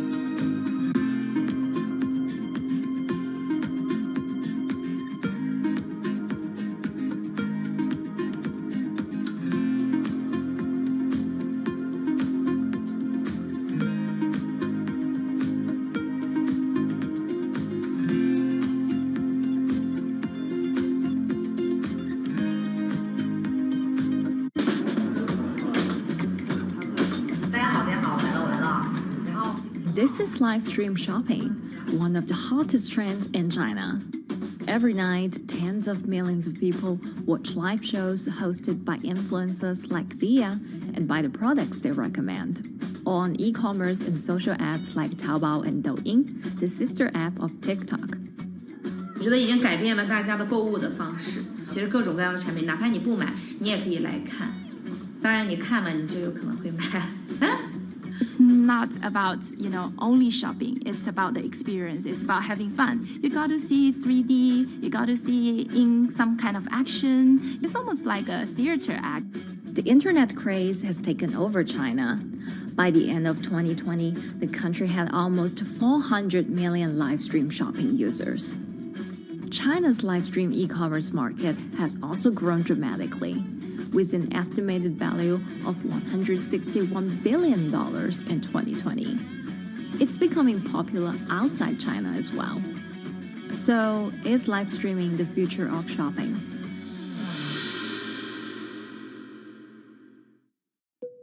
Live streaming is not a new thing. In China, it started in 2015 with the rollout of 4G. And it was first used for entertainment and socializing. Many live streamers performed for their followers or chatted to them, making money by receiving virtual currency and gifts. In the West, live streaming is mainly the domain of avid gamers. In China, it's broken into e-commerce. China actually has a very big e-commerce empire, so it uses these super apps, what we call that you have payment, you have search of information, you have recommendation system, and you have a huge amount of goods available on the platform, and as well as a lot of consumers. So with this advantage, they merge these features of live streaming to make the influencers actually sell goods. Here is a perfect choice. Nice neutrals, beautiful print, nothing overwhelming, and the warmth and comfort of flannel. This is item. Traditional TV shopping involves a one-way direction, whereby a host introduces a product, demonstrates certain things, and say, call this number or something. But live stream shopping is live. That in itself is a very, very big difference. It causes different psychology. And live stream shopping is a very entertaining way of actually engaging someone else. When you shop, actually, this live streaming video will continue. It will minimize into a corner, and you can buy the items and pay all on the same app. And after that, the live streaming screen will just enlarge by itself, and the promoter will come back to screen. So it's very convenient. Taobao, one of China's biggest e-commerce platforms owned by tech giant Alibaba, added a live streaming function in early 2016. In the following years, other e-commerce and social platforms like JD and Douyin also integrated this feature. 开头的时候还是有很多的挑战的，对画面的这个流畅，然后是否能够很真实的去还原商品，它其实在这个上面是有很高的这个门槛跟技术的这个卡口在的。不管是我们的这个用户的接受度，还是商家的这个上手的这个难度都很高，但是这几年下来，基本上难点在不断被突破的。Over $70 billion worth of goods was sold via live stream on Taobao in the year through March 2021. Latest surveys show that over 60% of live stream users in China were watching shopping shows, and over 65% of them shopped at least once via live stream. In 2020, live stream shopping got a huge boost during the pandemic, when millions of people were in lockdown and many retailers were pushed online. People, during the lockdown, felt like there's a need for more social interactions. This live platform creates an interesting kind of environment that these people, this sense that I'm actually interacting with you. And then live stream shopping brings in a lot more variety of things that people could buy and satisfy, the sense of like losing control, especially during the pandemic. At the heart of this craze are the top influencers who have tens of millions of followers and sell products worth millions of dollars every night. They often use their star power to get bargains from retailers, which in turn boosts their own sales and influence. So if you think about China's live streaming, you have to know the king and queen of the influencers. The queen of live streaming, Via, she is actually having the biggest viewership and the biggest sales volume for a long time on Taobao platform. She can sell everything from like Gucci sunglasses, lipsticks, homes and cars. One time she offered her followers to go on a Tesla ride with her, and she even, for once, sold a rocket launch in her live streaming room for 40 million yuan. The king will be Li Jiaqi, more widely known as Lipstick's brother. He used to be a cosmetic sales before he turned into live streaming e-commerce, and he knows a lot about the cosmetics. So he's the one that will actually put the lipsticks on himself when he's on the show. Top live streamers like Via and Li Jiaqi have become celebrities in China and can earn millions of dollars a year. Although not everyone can be as popular, mid-ranking live streamers like Tiffany still earn a good income through sales commissions. 如果说单从收入方面来讲的话，那主播的收入是比普通的工作要高很多。但是呢，主播这个工作时刻对身体，包括对精神都有很大的一个考验的。就是每天需要集中精力，然后长达5-6个小时，这种状态是很累的。而且这5-6个小时的话，你是脑子是不停的，然后嘴巴是不停的，然后手也是不停的，眼睛也是不停的。像我们做主播，不是说单一的只做直播一件事情，然后还会有选品的一些工作，然后还会有一些其他的事情排在里面，其实是没有个人生活的。那我觉得增强粉丝影响力的话，不是说某一件事情。可能今天做了什么事情你就增大了影响力，而是每天不断的内容的输出，粉丝不断的可能对你的了解，慢慢的信任你。没有芝麻酱的味道，如果吃不习惯的话就慎买。A lot of successful live streamers are generally very good at communication. They're very good at articulating very simply what a product does, what a product doesn't do. In order for them to sell, they need to be trustworthy and appear trustworthy, and they need to show in some ways that they're authentic, right? So for Via and Li Jiaqi, they are able to articulate that quite a bit through their body language, through what they say. For example, Li Jiaqi will also sometimes say bad things about certain products because to him that's his honest opinion, and sometimes people want to hear that. And so they seem very credible, they seem very trustworthy, and don't forget, they're also very entertaining and very interesting. If you're familiar with Li Jiaqi, he won a Guinness record for like the most lipstick applications to models in like 30 seconds. So if you're able to create a lot of buzz with interesting things that you do, people who may not want to buy lipsticks will also stream in just to watch what he does. And then from there, you might get hooked. 这就是一般女生出门的时候涂的口红的颜色。Live streamers also use sales techniques such as limited time or supply. This sense of scarcity can often encourage viewers to buy. The platform in itself creates and enhances some of these things because you see it live. Something we call social proof has taken over, meaning that, hey, other people are interested, other people are joining in, other people want the same product. And they add it in the chat and they ask questions and they say, oh, I want this too. What happens then? It makes the whole product even more scarce. But it's not just influencers. Local farmers, luxury brands, even mutual funds have also started their own live stream shows. Working with very top-tier live streamers can be risky. It's not necessary that the benefits will end up with the brand. So we see company executives opening their own shows. And we see like P&G have their own sales room, which runs shows every day as well. We also have like local governors in like small towns to sell their agricultural products. So the live streaming is definitely transformed the way product owners can think about how to reach their consumers. And it enables a lot of players to actually sell. Live stream shopping is going global. Merchants in Southeast Asia have embraced this trend. And in the West, Amazon has upgraded its live streaming function, adding interactive features like chat rooms. Companies, including Google and Facebook, are also developing and investing in technologies to integrate video and e-commerce. 直播电商它其实已经开始成为主流，它未来的发展空间跟潜力都是巨大的。接下来大家会越来越依赖这种购物方式，会变成一个比较日常化、比较规范化的这么一个趋势。If you look at the numbers alone, their numbers alone, Li Jiaxi's numbers or Via's numbers, you know that they can sell and you know that they can generate revenue. Are they able to sustain it over a long period of time? It depends on how innovative they are at changing some of the things that they do. But you can't expect consumers one day turn into virtual shopping for good. There will be the nature of us that crave to go into the store, to touch the goods and actually wear it and see how it looks like and walk around in that with our friends. And those things wouldn't be replaceable with live streaming.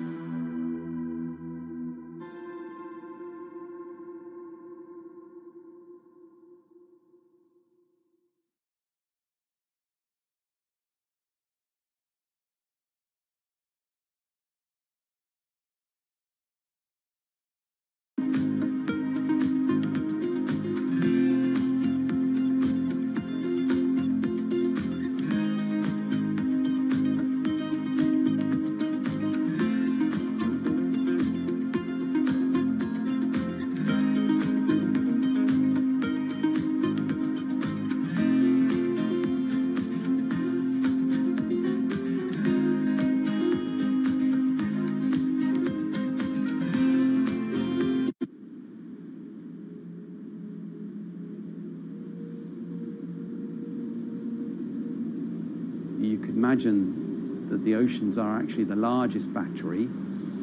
We're storing huge amounts of energy in the oceans. The wave motion can be very deep. It can extend down several hundred meters. And once it gets to the near shore, from about 50 meters, the whole water column is moving backwards and forwards. As we search for ways to reduce our reliance on fossil fuels, some are looking to a largely untapped potential source of renewable energy. In theory, waves off the coast of the United States alone could generate over 2 trillion kilowatt hours of electricity a year, enough to power more than half of the country. Waves intensify and subside not as quickly as the wind, and that means that it can produce a smoother power generation curve. One of the potential advantages of wave energy is that it could act as a complementary source of power compared to other renewables on the grid if it were to be scaled up to commercial scale.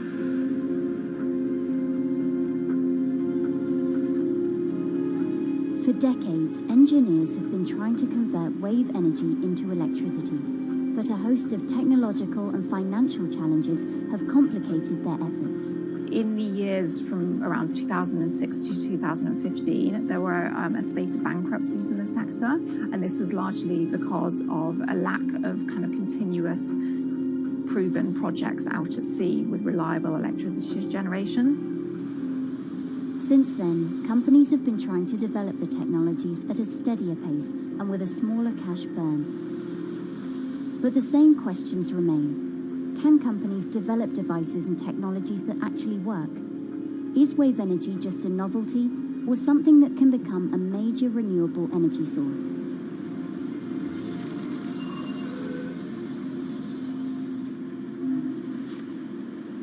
The sea is a very challenging environment within which to operate a power project. So seawater is corrosive and conditions are very rough. So this means that power projects don't have a very long lifetime, and it increases operating and maintenance costs. Partly because of that, many early wave energy projects hit rough waters, such as the Palamas Wave Energy Converter in Portugal and the Isla Limpet project in Scotland. But that hasn't stopped others from trying.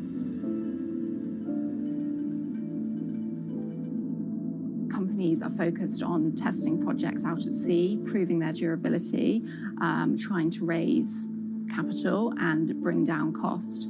The sector hasn't really converged around one single technology design, and companies are kind of undecided about which design works best.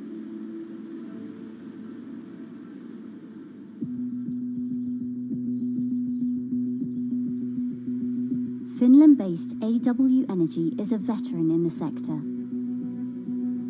The first proof of concept of the company's device was made in the 90s after diver Rauno Koivusaari observed the strong back-and-forth movement of a hatch cover in a shipwreck in the Baltic Sea. The waves are generated far from the coastline, so the wind blows on the surface of the water, causing the water particles to rotate. And that rotation extends deep down below the surface, and the waves can be very long. They can be several hundred meters long. And as they come into the near shore, this rotational energy turns into an elliptical energy, and eventually backwards and forwards, as you probably noticed if you've been swimming on the seashore in large waves, you're pulled in and out. That's the energy that we're extracting. There's a sweet spot where we deploy, so around 10 to 15 meters of water depth. That's where there's still strong wave energy coming in. After years of research, prototyping and testing, the company has deployed Wave Roller, a 350 kilowatt device in the waters of Portugal. Wave Roller has an 18-meter wide and 10-meter high steel panel fixed to the seabed via a floatable foundation. The panel moves back and forth with the waves, capturing the energy. It's submerged in the depth of 15 meters, so it's protected from the extreme waves. We generate electricity by capturing the movement with hydraulic circuitry in a machine room underneath the surface. That hydraulic energy we turn to electricity with hydraulic accumulators and hydraulic motors, and also a generator. The Wave Roller has survived large waves at sea for over a year and delivered electricity via an underwater cable to the grid in Portugal. Meanwhile, the company has won a €2.5 million grant to work on an upgraded version of the Wave Roller, aiming to increase the electricity generation capacity to 1 megawatt. The upscaled device would have a bigger panel, 2 power takeoff units, and improved software to control the energy production. We have taken into use a wave prediction algorithm that kind of tells us what kind of waves are coming into our device. That gives us few seconds to prepare for capturing more energy, and the difference in that is significant. Our future plans are to deliver technology around the world. So I'm hoping we can be working on delivering technology to projects in Asia and also in the American continent as well.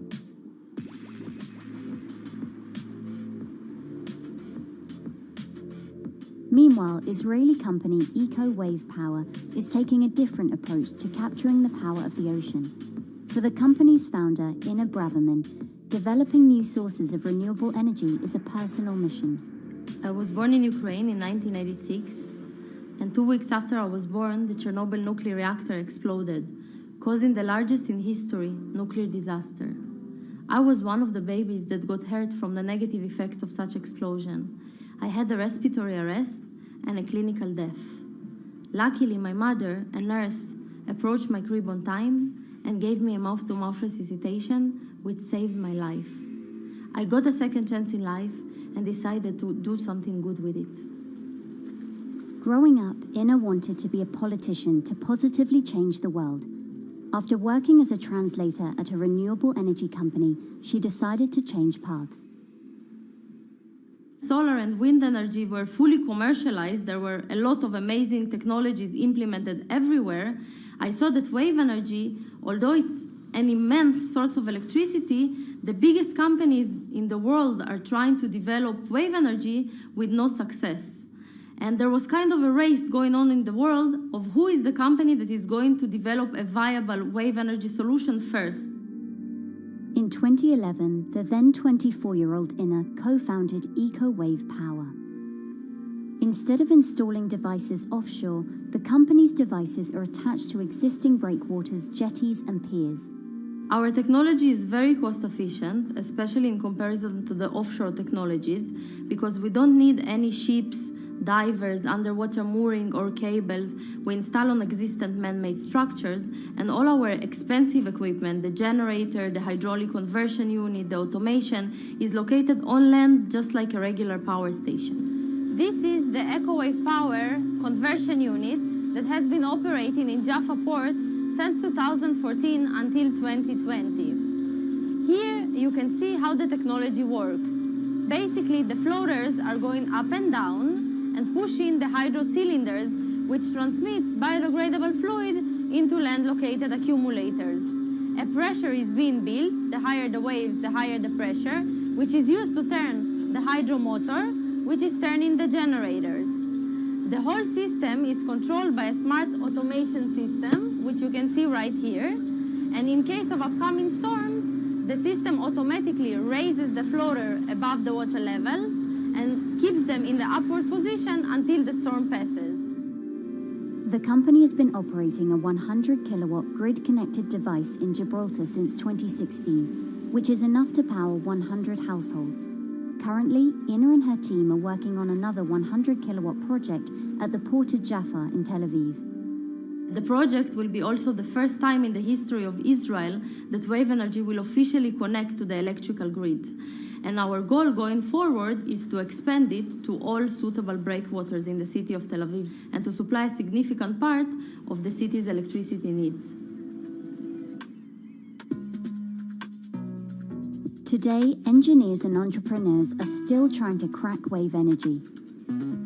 Globally, only a few hundred kilowatts of wave energy are deployed, compared with gigawatts of offshore wind. But the field has come a long way in recent years, and with the right engineering solutions, this new power source could eventually become competitive with more mature renewables like solar and wind. I would have a lot more confidence in the success of wave energy companies today as opposed to like 20 years ago. But in the next few years, or maybe the next couple of decades, it will be more likely to be used in remote locations like islands that are otherwise dependent on expensive diesel power, or out at sea on gas decommissioning rigs, or for powering underwater autonomous vehicles. So definitely, wave energy can compete with other renewable energy sources, but I personally believe that this is not a competition. In order to have a 100% renewable energy friendly world, we need all renewable energy sources to work together.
Who are all these people from? Who are all these people from?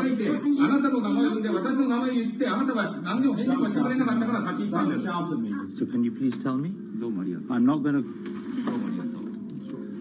please wait. You know, I've covered a lot of companies. I've covered a lot of Machiavellian companies where, people play rough.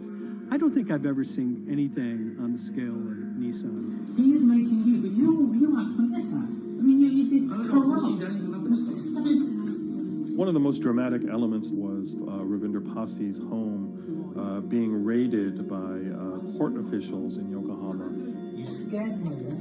You scared my children. I worked in Nissan for 16 years. So Rav Passi's journey into the darkest recesses of the Japanese corporate world started when he was the general counsel, the highest corporate lawyer position in the company. In the past few minutes, Nissan has revealed that its chairman has been arrested after allegations of serious misconduct. He was tasked with investigating Carlos Ghosn. And he was told, conduct an internal investigation and get to the heart of the matter. And then along the way, he started to notice serious conflicts of interest. He is one of the few people who knows an extreme amount of detail regarding the alleged crimes by Carlos Ghosn. And he's now ready to tell his own story on the record about some of the events that happened.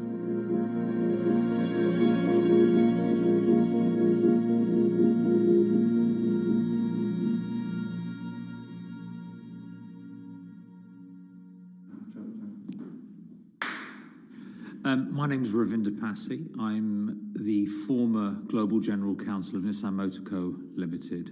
And you could say, yes, I had a front row seat in terms of what was going on. When Carlos Ghosn saved Nissan years ago, he was depicted in Japanese comic books as this hero, and now maybe we'll see comic books where he's the villain. In corporate Japan, Nissan was quite an unusual company.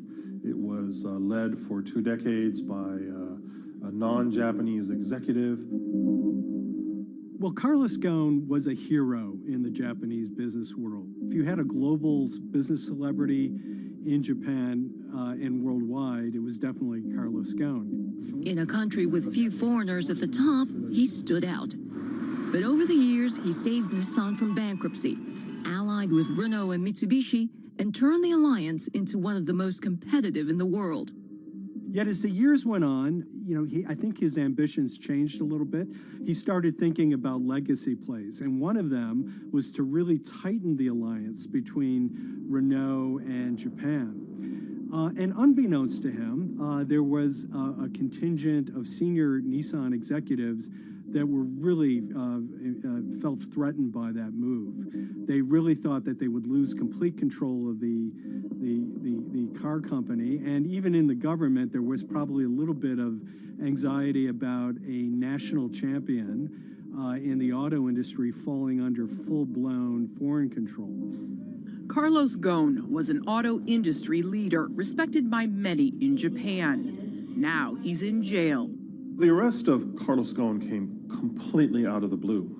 This was in November of 2018. He was coming to Japan on Nissan's corporate jet for a regular executive meeting, and he was met on the tarmac by Japanese authorities who whisked him away to jail and charged him with financial misconduct crimes.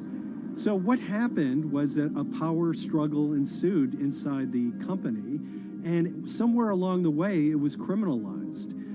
By that I mean that there were allegations leveled at Carlos Ghosn about the way he reported his pay to Japanese authorities, the way he handled money inside the company, that in other contexts might have been a board action, might have been handled internally. A number of executives at Nissan decided to take this difference and take it over to the Tokyo prosecutor's office, and that unleashed a chain of events that would shake the entire auto industry. So after Carlos Ghosn was arrested, Nissan launched an internal investigation into the events that led up to his arrest. So Rav Passi was tasked with investigating Carlos Ghosn, and he was told, get to the heart of the matter, find out what Carlos Ghosn did wrong and bring it to our shareholders. It's really complicated because you had various things coming out of the weeds. 2018, the investigation has started, and we become aware of matters in terms of conflicts, actions by certain individuals that cause some concern because things might not quite be what they seem. So in our story, we really took a close look at Harinada and his role in Carlos Ghosn's downfall. Harinada is one of the most fascinating figures inside Nissan. He's also a lawyer.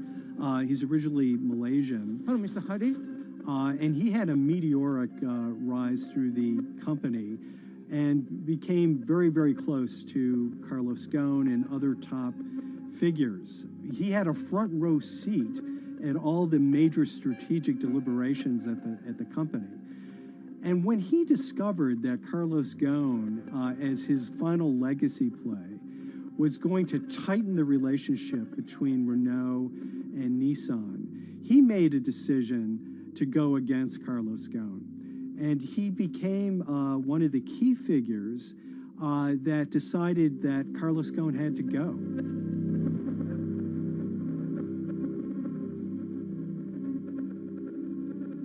Harinada was somebody who actually recruited me into the company, so I have a long-standing relationship with him, or did have a long-standing relationship with him. For many, many years, he was a mentor. I had doubts about the credibility of the process right at the start. Harinada had a plea deal with the Tokyo prosecutors. Now, that suggests he was intrinsically involved in some of the wrongdoing, or the allegations of wrongdoing, and it just didn't smell right, just doesn't sit right. So there was a basic conflict of interest. In other words, Harinada had to deliver results to Japanese prosecutors to avoid his own criminal liability, and he's accusing and leading the investigation of Carlos Ghosn. Some of the people who had been involved in the original alleged crimes were also looking into the affairs themselves. Ravinder Pasi began pointing out some of these conflict of interest issues. And the reason for that is essentially his concern was for the company. If the company's own investigation into itself was compromised, that could lead to a very weak position in various lawsuits that it was dealing with across the world. I had discussions with Harry, discussions with the statutory auditors about these conflicts, discussions with HR about some of these conflicts, because at that point, we reported into him. You know, at the time, everything was quite, as you can imagine, it was, we've got to do this, we've got to do that, we've got to move fast. But when you step back and look at some of these things, you just think, my God, what was going on here? Because me, members of my team, were being placed in immediate danger. Your chairman's been arrested, a representative director's been arrested. They both happen to be foreigners. And then now what we need to do, we're being instructed to do, is certain compliance professionals need to go into properties in Brazil, for example, and retrieve evidence. They've got to do it very carefully, because if they don't do it carefully, they're going to get convicted of criminal activities. And likewise, when a team of lawyers were commissioned to go to Lebanon, I mean, one of my immediate concerns was, why are lawyers from Nissan being sent to go to Lebanon to retrieve evidence? These are just lawyers, they're corporate lawyers from Nissan. You had revelations that a number of executives had benefited from share appreciation rights when they shouldn't have. I mean, you know, substantive amounts of money being taken by these guys when they weren't entitled to take them. And you do think, yes, how is this going to look later on? It's going to look quite concerning. So that triggered for me the sort of assessment that, well, I'm going to have to do something, because up until this point, I haven't put down on paper these conflicts and these issues.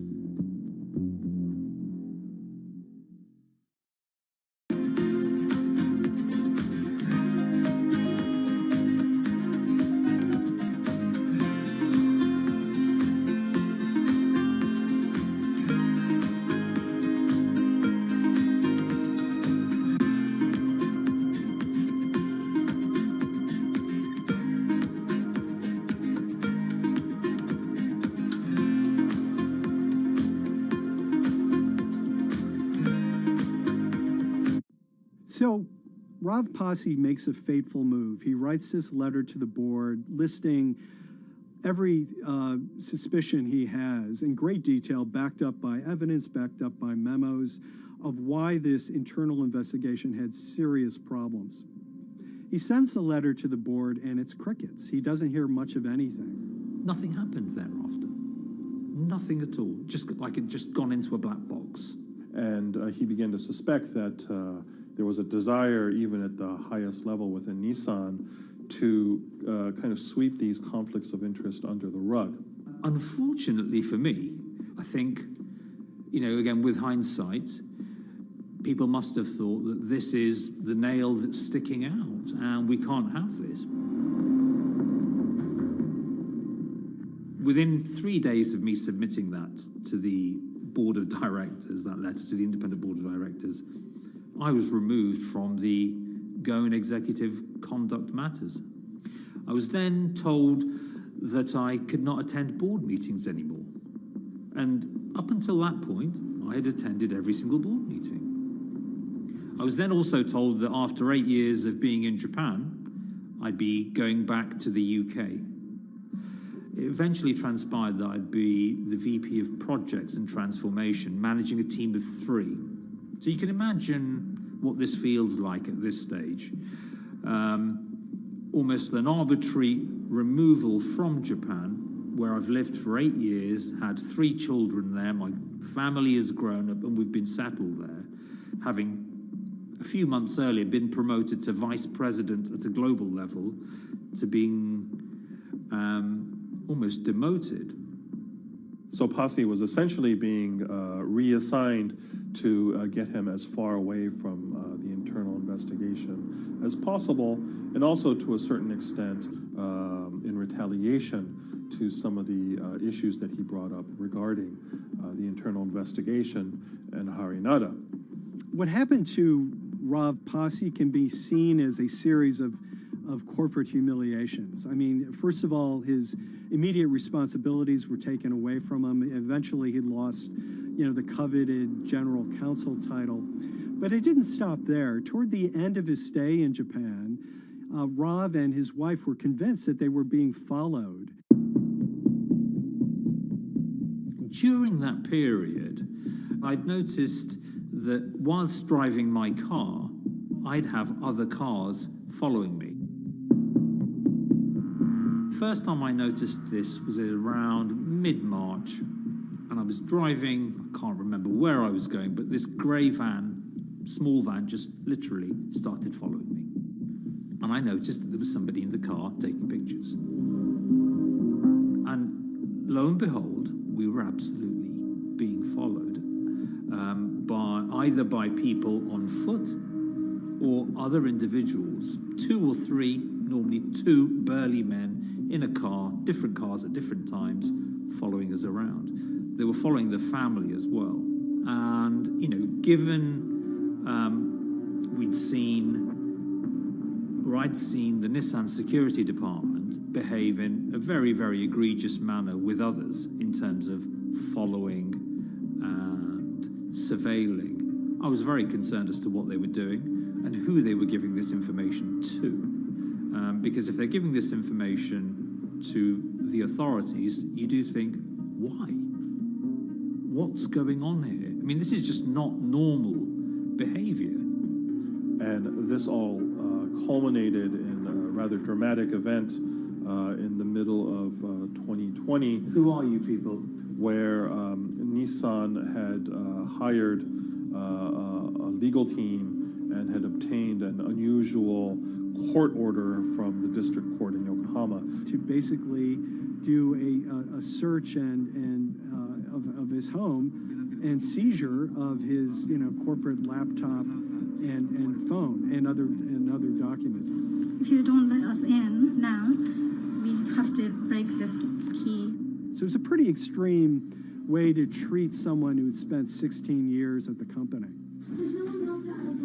These people have all come in. We don't really know who they are, apart from the fact that I've been shown a badge that says the Yokohama court. And they're here to recover a laptop and a mobile phone.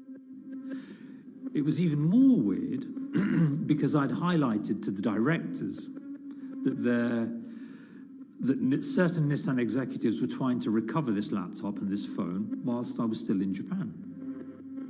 And I was very concerned because it had evidence on there that related to misconduct matters and other forms of inappropriate conduct. It was just another form of intimidation, another form of harassment, forcing me almost to leave the company and the country. Because once they'd retained and obtained these items, we were still followed, which, again, I just couldn't understand. What is the point of doing that? This is a car company. This is not the KGB.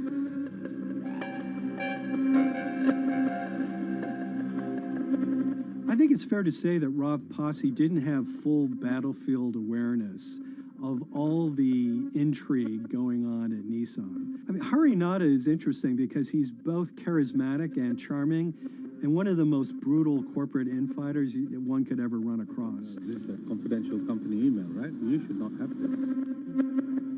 If he had fallen into line, he would probably still have his job at Nissan, be paid very well, and continued his work. A career that he spent 16 years building at Nissan is irretrievably broken. It's been smashed to smithereens.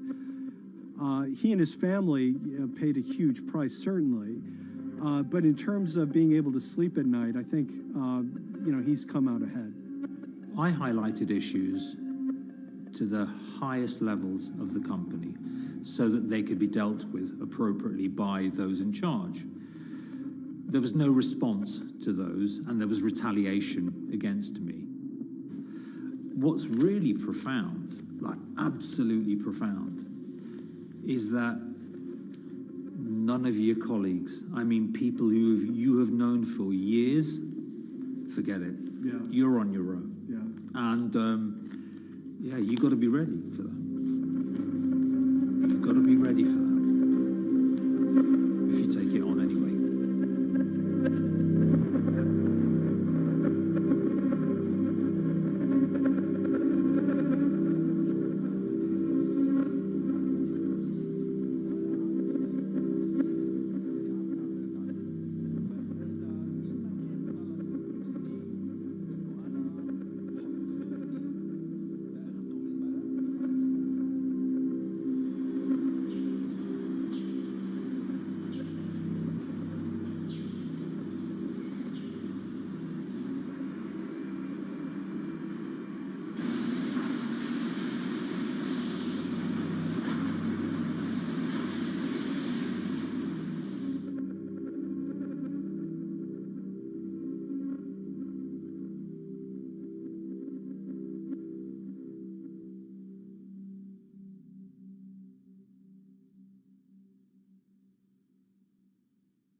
This is the awful truth.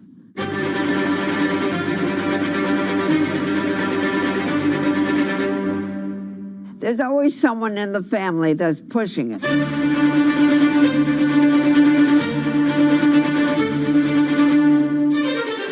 This lady does not deserve to be taken advantage of, especially at your age with your own grandchild. Yeah. My grandma is having to sue them. I'm testifying against them. Nobody's talking. They're one floor below right now. I get afraid to go on the elevator. It's sad that it had to devolve to this. It's like a soap opera to me. It's a very sad thing. It's a family feud. A family feud. Here's a family that, on paper, you would think has the wealth that so many people seek, yet at the end of the day, it seemed to sort of rip everybody apart.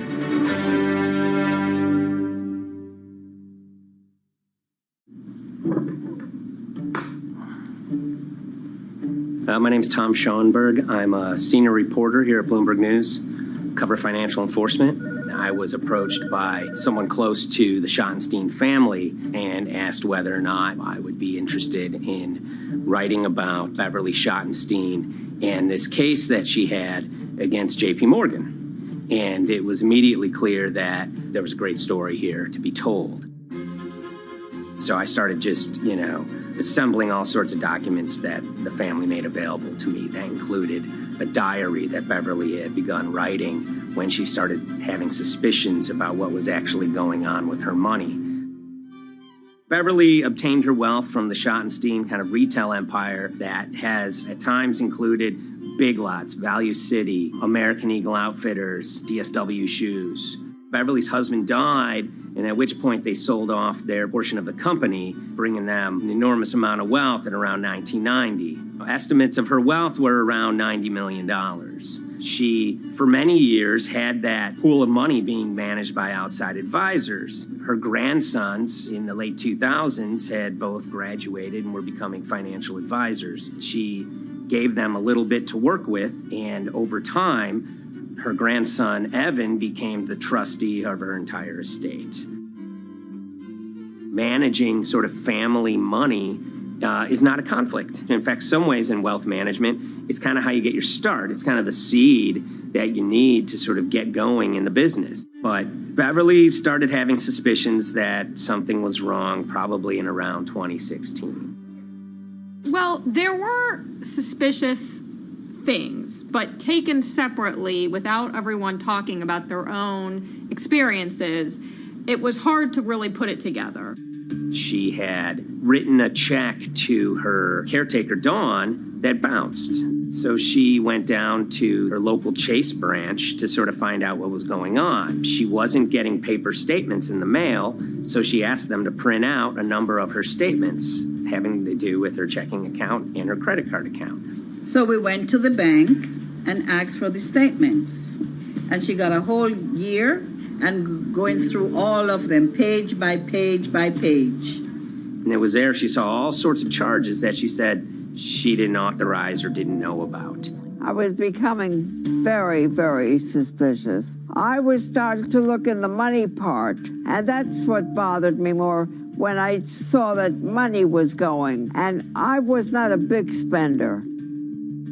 Around the same time, Dawn, she starts noticing Beverly's son, who lived in the condominium below her, came up with Evan with a shredder and started grabbing papers in her office area, including some with J.P. Morgan letterhead, and just started sitting at the kitchen table, just shredding documents over and over. Yeah, they came in one morning. They used to do it in the back. Through the back door, and they brought the shredder inside. And then they went in the drawers in the office and took out all the papers, and they started doing it. I was very suspicious because I know you don't go around and destroying papers. Beverly said that they had done this many times before. That's when she said to me, Dawn, I'm going to write my feelings in this black book. Diary. And it's a diary, and she started writing. Each day, she would write a little at a time. Around the holidays of 2018, a package had arrived, a FedEx package, and in it were materials about a venture capital fund based out of the Cayman Islands. Dawn and some other family members take a look at this, and they see that Beverly is signed up for this fund to the tune of $5 million over the course of several years. And that was really the beginning of it. That was sort of the tip of the iceberg when it became obvious that something was going on, that my grandmother really wasn't aware of this fund. You know, Beverly started to panic. She got really upset and called, JP Morgan's headquarters in New York and asked for Jamie Dimon. She said she was told someone would call her back, but she says that never happened. She wrote a letter to Evan and Avi, and in there she laid out a number of things that were concerning her: unauthorized trading, the checking account. She had about $1 million worth of jewelry in a safe deposit box, and that her son Bobby had the key to that box, and that jewelry had gone missing. All this was kind of packaged in this, 5-page handwritten amendment to a will and trust. There's such an evolving narrative about why the jewelry was taken. The only truth we really know is that the jewelry is gone. But why it happened, there have been a lot of different stories. You just don't take your mother's wonderful things and hand it out. And they emailed that note to JP Morgan to seize all activity on her account. And it ended up setting off a firestorm after that. As soon as they got this email that there was a cease and desist and that she wanted to send her money and change brokerage firms, they were actually vacationing one floor below downstairs. They're there right now. The next day, Beverly's in her place. The granddaughter's still in her place visiting. Dawn is there, and up comes Bobby kind of barging through the door. And he's screaming about what was sent to the JP Morgan. They're now investigating them. And he's furious, takes his mother and sort of puts her into a chair, gets pen and paper, and she says physically forced her to write a retraction letter.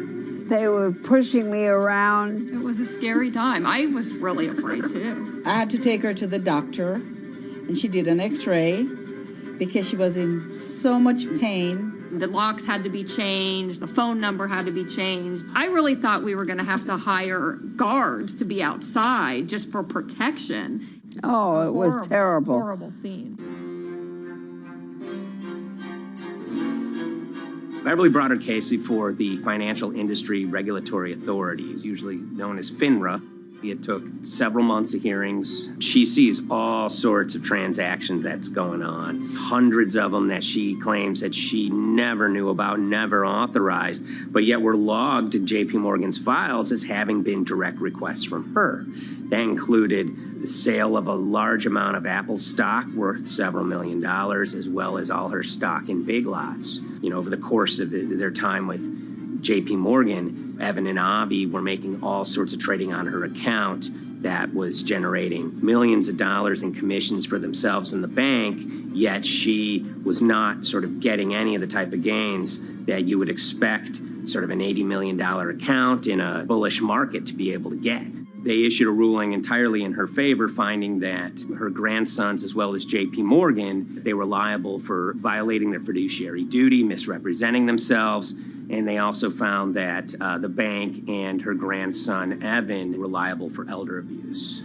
Evan and Avi, they were fired from JP Morgan. They issued an award of about $19 million. I reached out for comment, and JP Morgan emphasized that Evan and Avi were no longer with the firm and that their actions do not represent the sort of values of the bank. I reached out to Evan and Avi, heard back from their lawyer saying that, they disagree with the law and the facts that FINRA kind of used to decide the case against them and are seeing if they can have it withdrawn. Her son, Bobby, wrote her a letter, said his sons weren't criminals, and he also admits to taking her jewelry. And he says he needed it to pay off some bad business debts he had. They never once came up to say, I'm sorry. If there had been an apology and some acceptance, and asking for forgiveness from my grandmother, I don't think we'd be in the position that we are now. Since the piece came out, we've received dozens of messages from people, many of whom are telling their own sort of personal tales of, kind of financial advisors gone bad, or family members who got control of an estate and abused, those within. It seems that it's really resonated with a lot of people. I keep, hearing a lot of feedback about Beverly and how, a lot of people feel she did the right thing. You're never too old to stand up for yourself and try to right an injustice. She was adamant that she wanted to stand up for herself, but at the end of the day, they did wrong. It's a painful life lesson. Beverly taught them that you don't mess with grandma.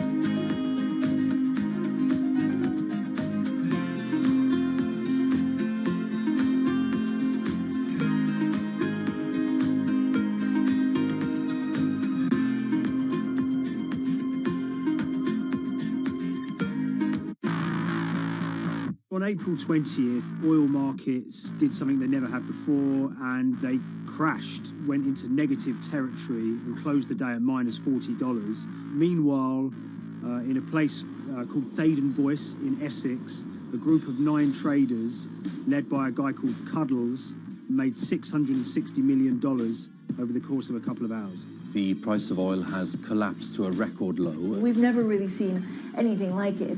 WTI this morning down more than 35%. People maybe wouldn't have been so surprised if the oil price had fallen to zero, but the oil price went to minus 38. It went far lower than anyone had expected. And so lots of people in the market were saying, well, hang on, something else is going on here. A couple of months later, I started to get wind through a kind of network of sources that a tiny firm in the outskirts of London had made a huge amount of money that day and potentially had some part to play in what happened. The information we got was that 9 traders at Vega Capital London had made in the region of $660 million in one day. As a group, I think they made as much money in one day as Apple makes from its international sales in one day. I mean, it's an insane sum of money. Did they pull off a fantastic trade? Did they predict the way the market was moving and get it absolutely right? Or was there something else going on, and had they actually done something that breached market rules in a bid to sort of push the market? And that investigation is ongoing.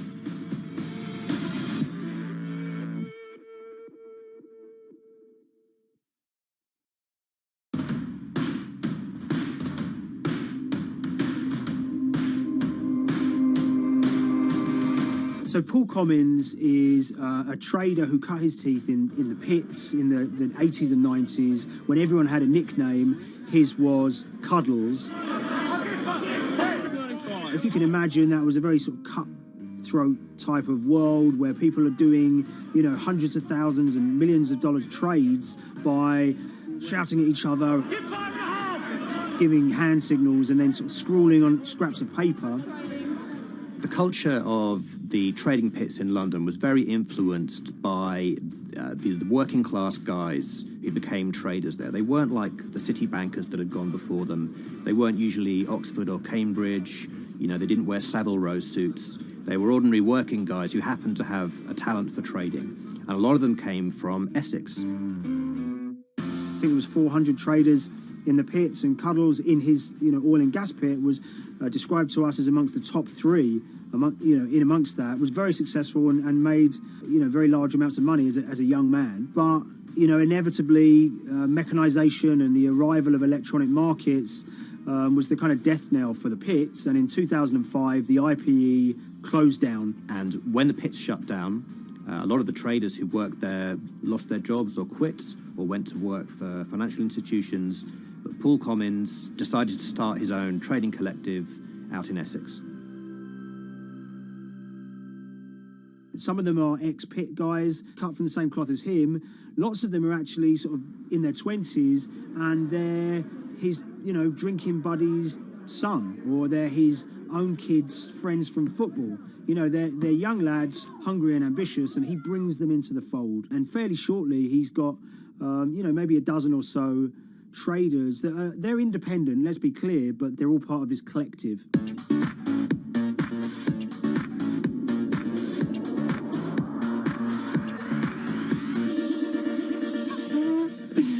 Yeah, I'll let Liam deal with Essex.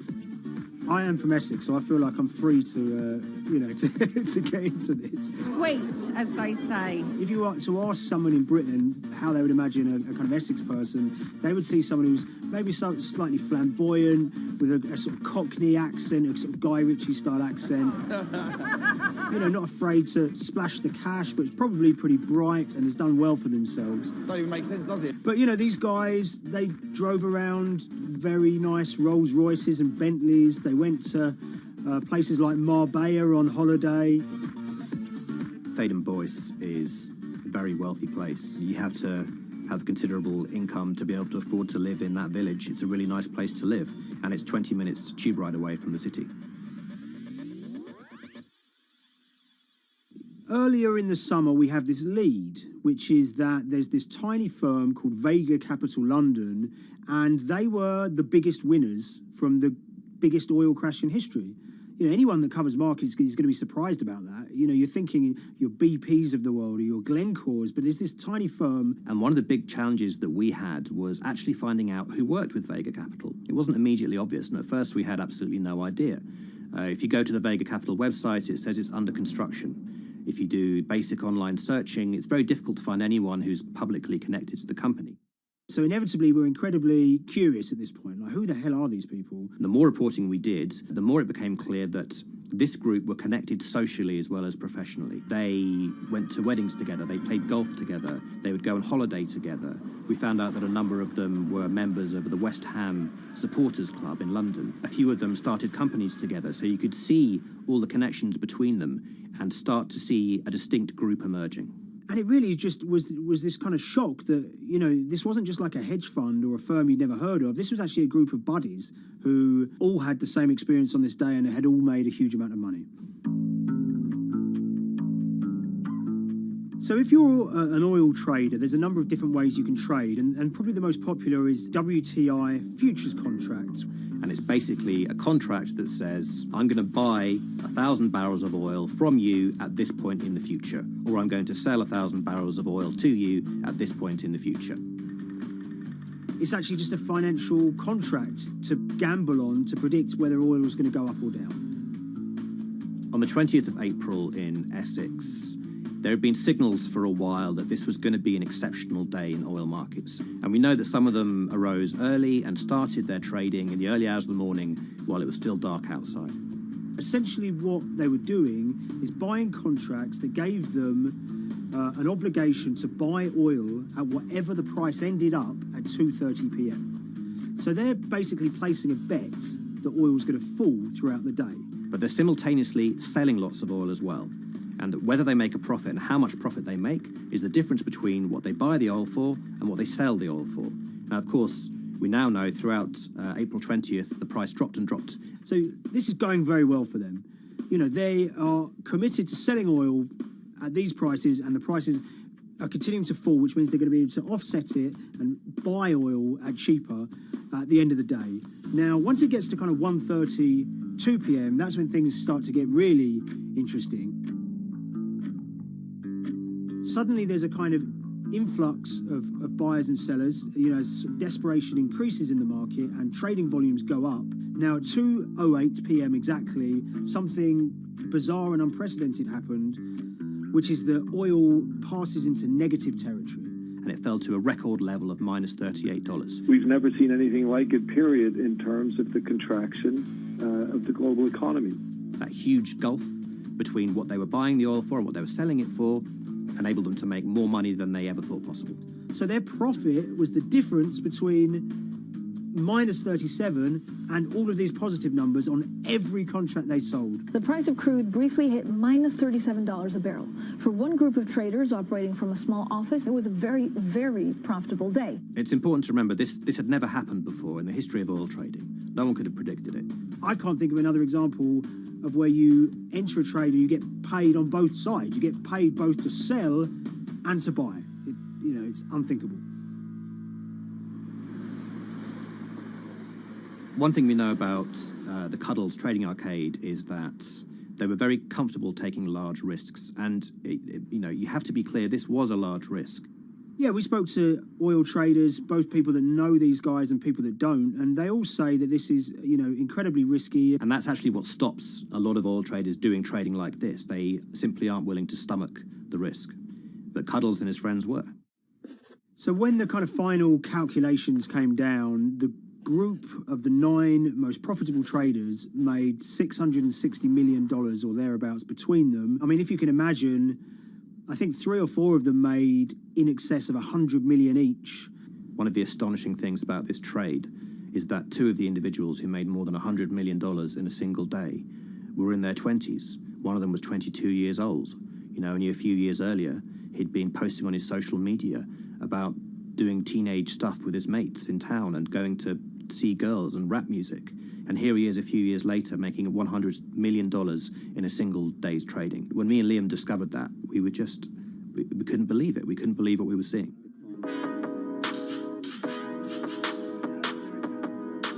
Oil trading is a zero-sum game. Anytime you're making money as an oil trader, someone else is losing it. Amongst the biggest losers were the investors in this Chinese fund, Crude Oil Treasure Fund.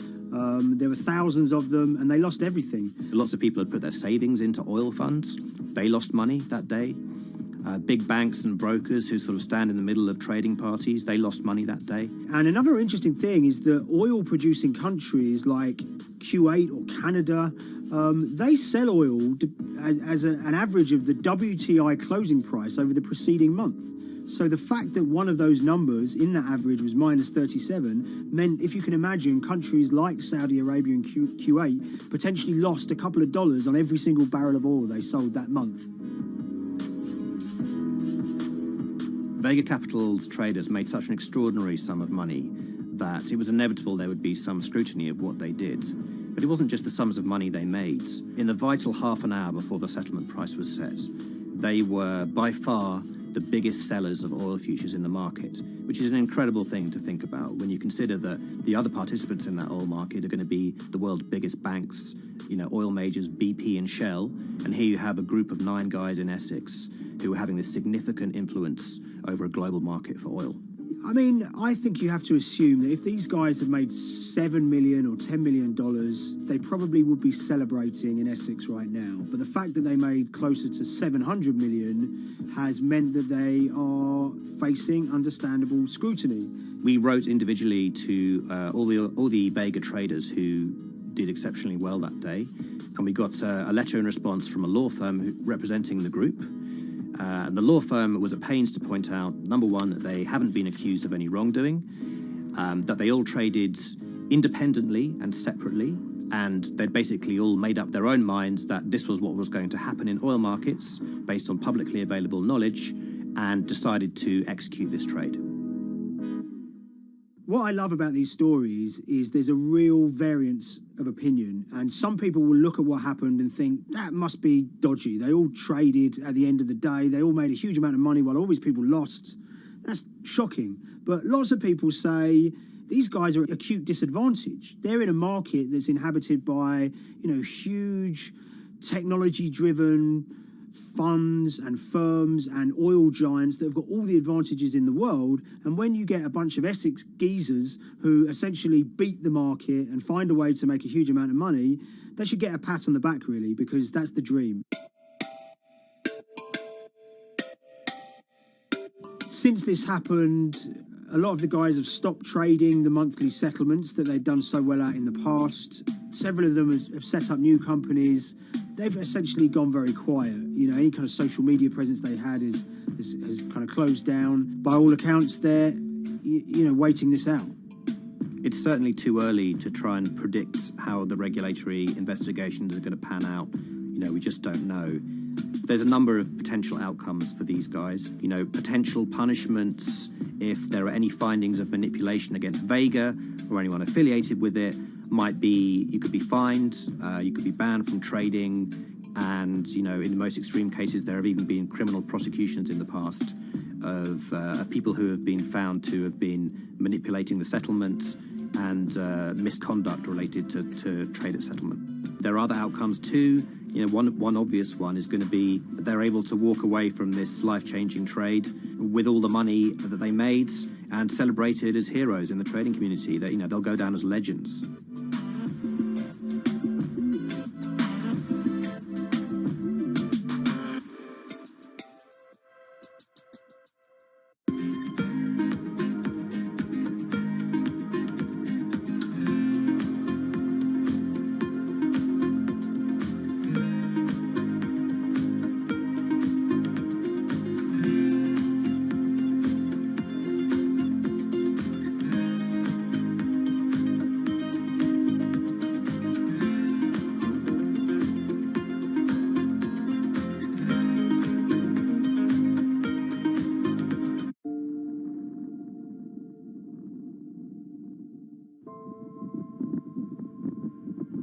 It's very important, given the nature of the climate crisis right now, for the general public to have an understanding of what progress is or is not actually happening. And I think many readers right now, they'll see these hundreds and hundreds of companies making these big, bold climate claims.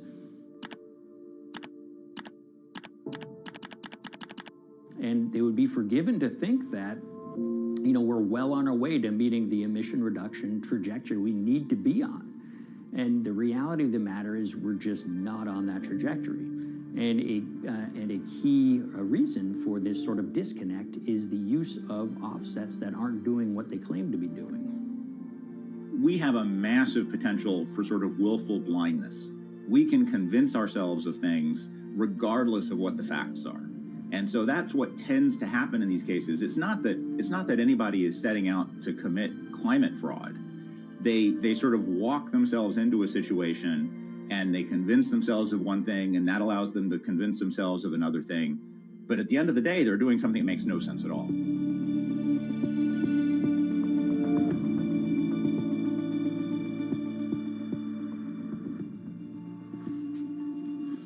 My name is Ben Elgin. I wrote the story about how the billion-dollar market for carbon offsets is setting back the fight against climate change. So one of the challenges in reporting on carbon offsets and trying to figure out what's going on is really finding good experts who have been steeped in this marketplace and are willing to candidly talk about it. One of the best people for this is a fellow named Mark Trexler, and I've been talking to him for more than a decade. My name is Mark Trexler. I've worked in climate change for the last 30 years. I was actually hired by the World Resources Institute in Washington to work on the first carbon offset project in 1988. In terms of defining a carbon offset, one of the beauties, so to speak, of greenhouse gases, sort of the silver lining of greenhouse gases, when you put up a molecule of CO2 into the atmosphere, it can be anywhere in the planet in 7 days. And therefore, if there's an option to reduce emissions on the other side of the planet, and you can do that very cheaply as compared to doing it in your factory, for example, then why not pay that person, that factory on the other side of the planet to reduce their emissions? Then you are, in a sense, offsetting your emissions, and the atmosphere doesn't really see your emissions anymore. So carbon offsets have been around for quite some time, and they were actually key with these international climate agreements, such as the Kyoto Protocol, which mandated the wealthiest countries reduce their greenhouse gas emissions. The treaty was signed on the 11th of December, 1997. Decided. The business community in general saw carbon offsets as a huge opportunity to comply with whatever policies and measures might be coming down the pike on climate change much more cost effectively. We've seen a huge surge in companies making big proclamations about how they're going carbon neutral or zeroing out all of their carbon emissions. We're going to reduce our carbon footprint to net zero. Unilever is committing to net zero emissions. We can achieve a net zero emissions world. We began looking at these corporate claims of dramatically reduced emissions, and we noticed so many of these companies were using carbon offsets to achieve these aims. And as we began to look at the carbon offset projects themselves, what we found is that the environmental benefits claimed by these companies are not actually what they seem to be.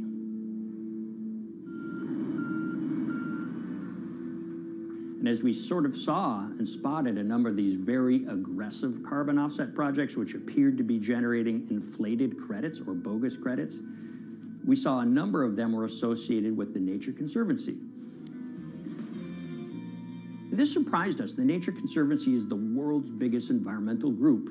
They have about $1 billion a year in revenues, and they've been around for 7 decades. They've preserved about 125 million acres of land, and they've done so many good works over the years, and they've been very strong in terms of working with corporate partners. The Nature Conservancy has taken a different approach, a very pragmatic and pro-business approach. They will not go out and criticize a big polluter, but they're very happy to work with them.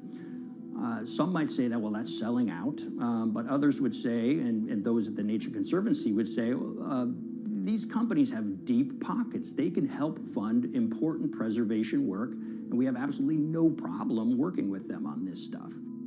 So companies are very warm, and they've partnered with the Nature Conservancy for many years. And yeah, it definitely lends a sheen of credibility to these projects. Here's 20 new reasons to visit Disney World this year. 1, 2, if you look at, for instance, Disney, that's a sprawling company with theme parks and cruise lines that burn up diesel fuel. They have office buildings and television studios that consume electricity. So these companies are trying to make major reductions in their carbon footprints, but it's very difficult to change these fundamental ways their businesses operate. So Disney has been a big buyer of carbon offsets that are orchestrated by the Nature Conservancy. One of the projects that they buy from is called Pennsylvania Ridges. And that's a plot of land. Most of the land is actually about a 3-hour drive outside of Philadelphia. Interestingly, this land, 3,000 of these acres, was actually acquired by the Nature Conservancy in the late 1990s. This land was imminently threatened. There was a pending logging contract on this land. So they do what they've done so well for all of these years, which is they go out, they raise money from local philanthropists, and they go buy this land to protect it from developers and loggers. And at the time, according to an archived version of the Nature Conservancy's website, when they were proudly announcing this deal, they said, these threats have been abated because of this acquisition by the Nature Conservancy. So it's really interesting now, fast forward 2 decades to earlier this year when they put forward this carbon project. And if you look through it, this land is a key part of that carbon project. And what they're now saying is this land is now, once again, imminently threatened. 72% of the trees are going to be cut within 5 years. Now, this is just astounding because this land is owned by the Nature Conservancy. They do not clear-cut land that they've bought through philanthropic donations. So this scenario that they've put forward to get carbon revenues is not really plausible. And what that means is when you have Disney coming in and buying these credits, when it eventually lowers its carbon footprint because of these credits, well, that won't be a credible or truthful claim by Disney.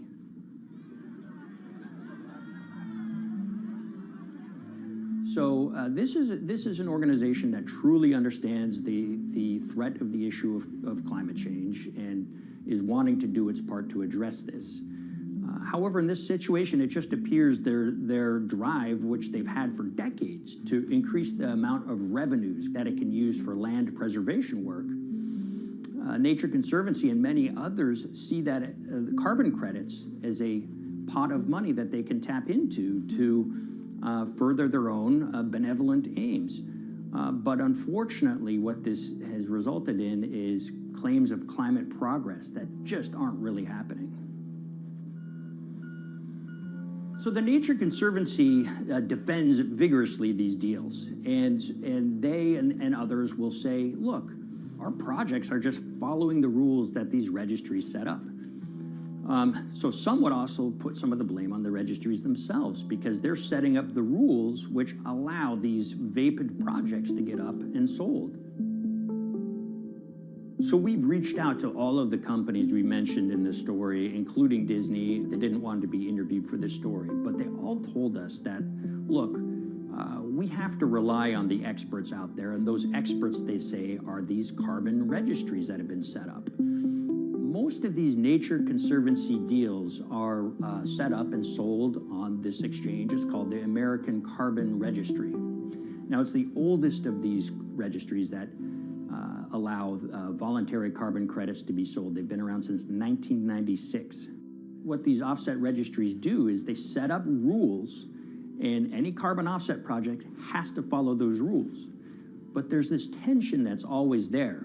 If the rules are too strict, then it's going to be very hard for carbon offset projects to get up and running.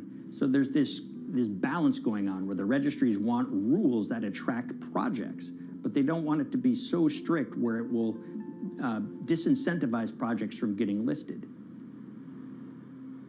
One of the challenges with designing carbon offset systems is that there are normally two people at the table. You have buyers and you have sellers. And to some extent, you have policymakers, but you know, the buyers and the sellers are really the ones with the expertise, with the incentive to really participate hard, make a lot of things happen. And the challenge there is that both of them sort of want the same thing, or they're both happy with the same thing. They're happy with low-cost offsets and a lot of them, because that works for their business model. You end up, though, with nobody really representing the atmosphere, so to speak. Nobody's really representing the climate in those discussions. And so the policies end up biasing the whole system. And you end up in sort of a race to the bottom. And that's what we've seen happen. You know, when it comes specifically to the topic of carbon offsets, you know, I am a fan of carbon offsets in the sense that they can help mitigate climate change. They absolutely can. But, you know, if we're not going to do it correctly in a way that actually does help mitigate climate change, then it's nothing but a distraction. And, you know, after 30 years, you have to start wondering, is it really just a distraction? And that's really unfortunate, but that's where we are. Ultimately, what needs to happen is systemic change. You know, we're sort of nibbling around the edges with some of these different things. We need to change how we produce energy. We need to change how we transport ourselves. We need to change what and how we eat. You know, we need systemic change associated with transitioning to a low carbon economy. A lot of what we're doing today is not promoting systemic change. It's sort of trying to stick your thumb in the dike to preserve the current system. And at the end of the day, that can't really work.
the Hyperloop. There's a good chance you've heard the name by now. This is the Hyperloop system. It can take people hundreds of miles in minutes. The Hyperloop, a series of tubes that would transport people in pods at ultra-high speeds over long distances. This is a remarkable new form of transportation that can whisk people from city to city in a flash. 29 minutes from New York to D.C., 30 minutes from L.A. to San Francisco. For years, we've been seeing these futuristic, utopian renderings of some cross between a spaceship and a monorail. But lately, the Hyperloop is becoming much more real. Yes. It was surreal to be even sitting inside a Hyperloop, and just even more incredible to actually be like riding down a track in something that was nothing more than a crazy idea 6 years before. Companies all around the world have been developing and testing the technology needed to propel passengers at speeds of over 1,000 kilometers per hour. But for many, speed is only the first step to unlocking the full transformational effects of a new mode of transportation. Fast is what we just sort of take for granted in the Hyperloop world. It's the network effects that really deliver the benefit.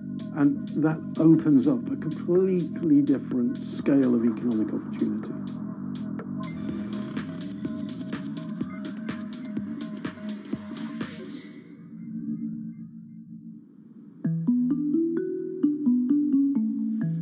We've got planes, trains, automobiles, and boats for getting around Earth. But what if there was a fifth mode? And I have a name for it, which is called the Hyperloop. The Hyperloop? Hyperloop, yeah.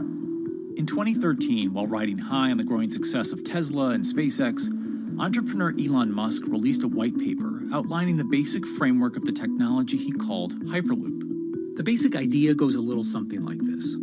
A tube reduces the air pressure to a near vacuum-like environment. A Hyperloop pod is then suspended in the tube, usually by magnetic levitation. The whole pod can then be propelled forward. Because there's no traditional friction sources like air resistance or rolling friction that would push back against the pod, the Hyperloop is able to move at incredibly high speeds and do so fairly efficiently. Despite its futuristic name, however, the general concept behind Hyperloop is actually pretty old. In fact, New York City's first attempt at an underground public transit system in the 1870s was based on a similar principle. The pneumatic transit system was short-lived, however, only stretching one block and topping out at a rather leisurely 10 miles per hour. While Elon would make some 21st century improvements to this concept and bestow a very 21st century name, he wouldn't end up pursuing the technology itself, instead electing to focus his efforts on something a little bit deeper, literally digging the requisite tunnels via his boring company. It would take another billionaire industrialist who dabbles in spaceflight. No, wait, not that one. Yeah, that's the one. After Richard Branson would make a large investment in the company Hyperloop One, it would be renamed to Virgin Hyperloop. What we've always been trying to do as a company is show that this technology could work, that it could be made safe, and that ultimately it's something that's happening in the next couple of years, not the next 20 years. Josh Geigel is the co-founder and CEO of Virgin Hyperloop. In a familiar tech startup story, he's seen the project go from a garage to a large-scale testing facility outside of Las Vegas. So we started building the first kind of Hyperloop system in 2016. We've done a lot of work, about 500 tests that we've done on that over the last 5 years. And what we realized that we need to do is take that technology, show that it can be commercial, so drive the cost down, improve the efficiency, improve the performance. But the key thing is actually making it approachable and safe for individuals. In order to do that, Josh, along with Virgin's head of passenger experience, Sarah Lucian, bravely volunteered to take the inaugural ride. What her and I were realizing is we're the first two people sitting in a Hyperloop. The only type of people that have gone through this environment are in spacesuits, and there we are in just normal clothes because of the system, the safety of what we've designed. 3, 2, 1, launch. And then once we started going, you felt a bit of acceleration. We accelerated a little bit harder than we would in commercial, be like a sports car. Yes. We got up to about 108 miles an hour on that test. And it's a short run, it's about 500 yards or so, and came to a stop. The test, lasting only about 20 seconds and covering only a quarter of a mile at just over 100 miles per hour, is a long way away from a true functioning Hyperloop. But as for optics, it's a crucial step for the future of funding. The number one question we got from investors or from project proponents or just people in general was like, is a Hyperloop safe? And what better way to show something is safe than by actually getting people on it? But convincing investors and governments that would likely be fronting some of the construction costs for an unproven technology is no easy task. First and foremost is the question of safety. Most people don't know how an airplane works, but yet they get on an airplane. They get on an airplane because, it's faster than driving, and most importantly, they've probably gotten off of one before, they've seen someone get off of one before. And so what we set out to do was actually show that Hyperloop could be safe with two normal people, not astronauts, not adrenaline junkies or test pilots or anything like that. Two normal people getting on a Hyperloop, and then most importantly, those two people getting off. But beyond safety concerns, constructing Hyperloops will undoubtedly require a significant capital investment, to the estimated tune of around $60 million per kilometer of track. So a track from San Francisco to Los Angeles, for example, is likely to come with a price tag over $10 billion.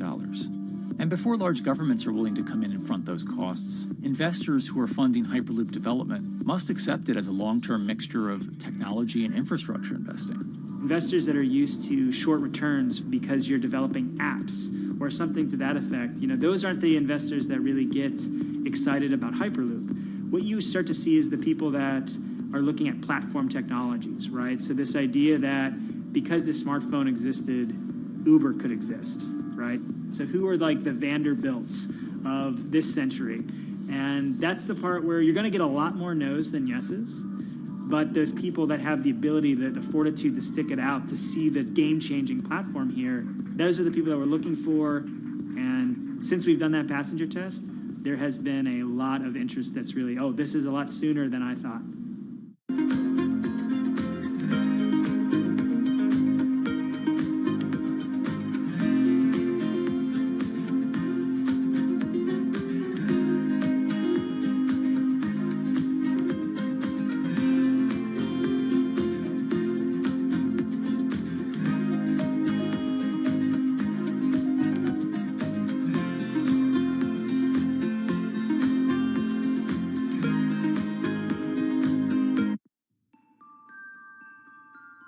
Envisioning the ripple effects of what Hyperloop could achieve, though, is fairly challenging at this stage of development. It's fast, yes, but for point-to-point travel, traditional maglev trains can move pretty fast as well. And outside of China, South Korea, and Japan, even those haven't seen much adoption elsewhere due to the high costs and questionable profitability. The Shanghai line in China, for example, loses around $100 million every year. Hyperloop companies, however, believe they can offer something different than traditional railway lines. My name's Alan James, and as far as I know, I'm the only guy on the planet who's written a government-level business case for 300 kmh conventional high-speed rail, 500 kmh maglev, and 1,000 kmh Hyperloop. It's fundamentally about moving people from where they are to where they want to go, when they want to make those journeys, and doing it in much smaller numbers. So pod designs for Hyperloop range from 12 to 28 seats, typically. Why are they small? It's because small enables the network to operate flexibly. And a great example of that is the east-west strategic route across the north of England, from Liverpool to Manchester to Leeds. So to get from Liverpool via Manchester to Leeds by train is just short of 2 hours today. It'll probably take you 2 hours driving as well in average traffic conditions. Net result is those three city regions remain three separate entities: Liverpool, Manchester, Leeds. There's very little commuting traffic between those urban areas. Hyperloop absolutely changes that from the ground up. Liverpool to Manchester is a 5 or 6 minute journey. Manchester to Leeds is also a 5 or 6 minute journey. What that effectively does is create a single supercity economy. In this vision, the Hyperloop acts a little more like a highway, where pods have fixed destinations and don't need to stop along the way. Meaning you can travel on a Hyperloop network from, say, Liverpool to Leeds, while the pod behind you travels from Liverpool to Manchester. And if that metro Hyperloop network is connected to other networks from the same location, you could travel from Liverpool to Paris or Liverpool to Amsterdam, all without making a single stop. For passengers, for business, for leisure, that is utterly transformational. For high-value freight and logistics, it's equally transformational. But critically, if you do a Hyperloop network at scale, you begin to deliver massively significant carbon savings too. A multi-regional Hyperloop network could become a replacement for both short-haul passenger and cargo flights and traditional ground transportation, both of which are significant carbon producers.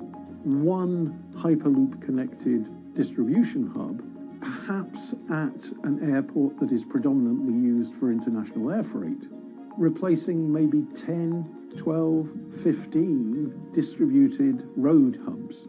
It takes a lot of polluting and inefficient truck haulage off the roads. That itself means roads gain extra capacity. Hyperloops will still need to use electricity to both move pods and maintain the near-vacuum environment in the tube. Proponents of the technology believe that this can be done by using renewable sources, including a combination of solar panels and battery technology that could be used along the Hyperloop itself.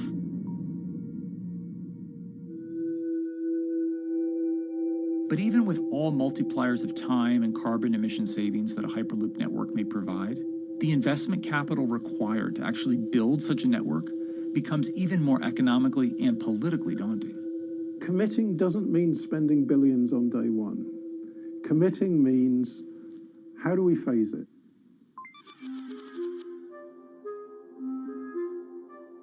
One company in the Netherlands is working to develop that technology, and perhaps more importantly, the international coalition needed to make the Hyperloop network a reality.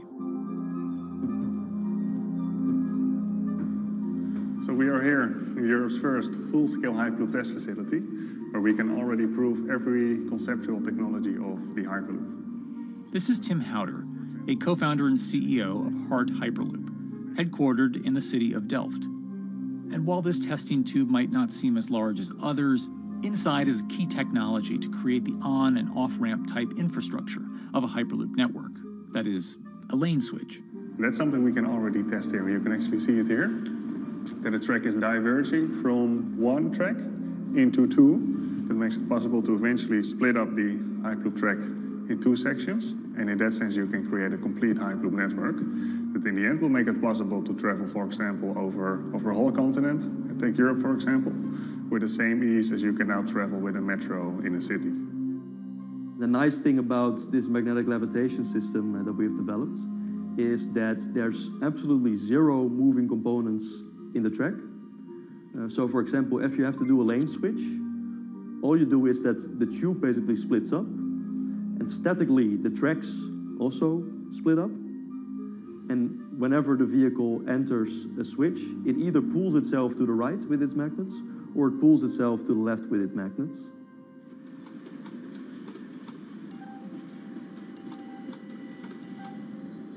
Lane switching on traditional rail requires the physical movement of the rail. Even modern magnetic levitation tracks use lane switching techniques in order to transfer trains from one track to another.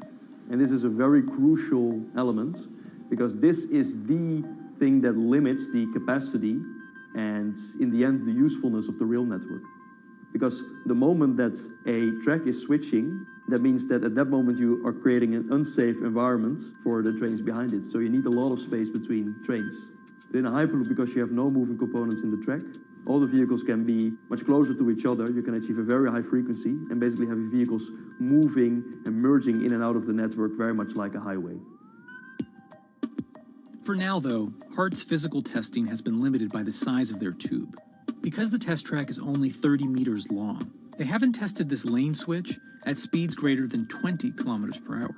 However, the company is working to build a new test site where it plans to increase that testing speed to 300 kilometers per hour. We're now in a phase where we have proven most of the most important technologies in the test facilities that we already have.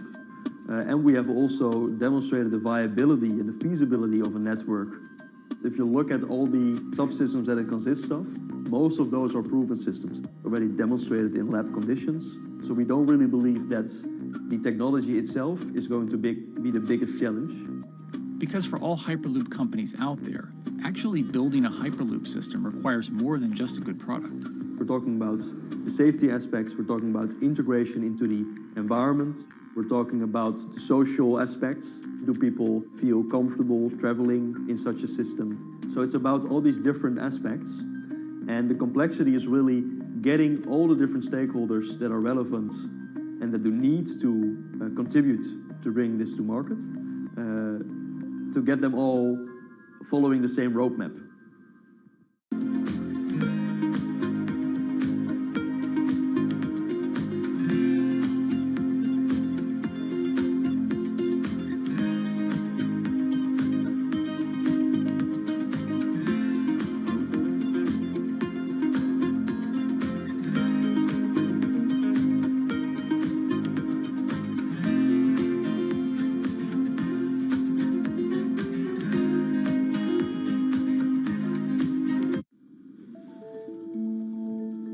In order to help build this coalition of private and public interest in Hyperloop development, HART in 2018 partnered with other Hyperloop companies from Europe and Canada. The goal was to define, establish, and standardize the framework to regulate Hyperloop systems. Right now we are working with all the Hyperloop developers together in setting up the first, let's say, structure for starting the standards drafting. One of the most important goals for HART is interoperability, which is essentially making sure the different systems can communicate with each other. Interoperability is so important because what we want to achieve is actually have this seamless travel experience. So you don't want to end up, for example, going from Madrid to Paris and then switching because you need to use a different technology to get, for example, to Amsterdam.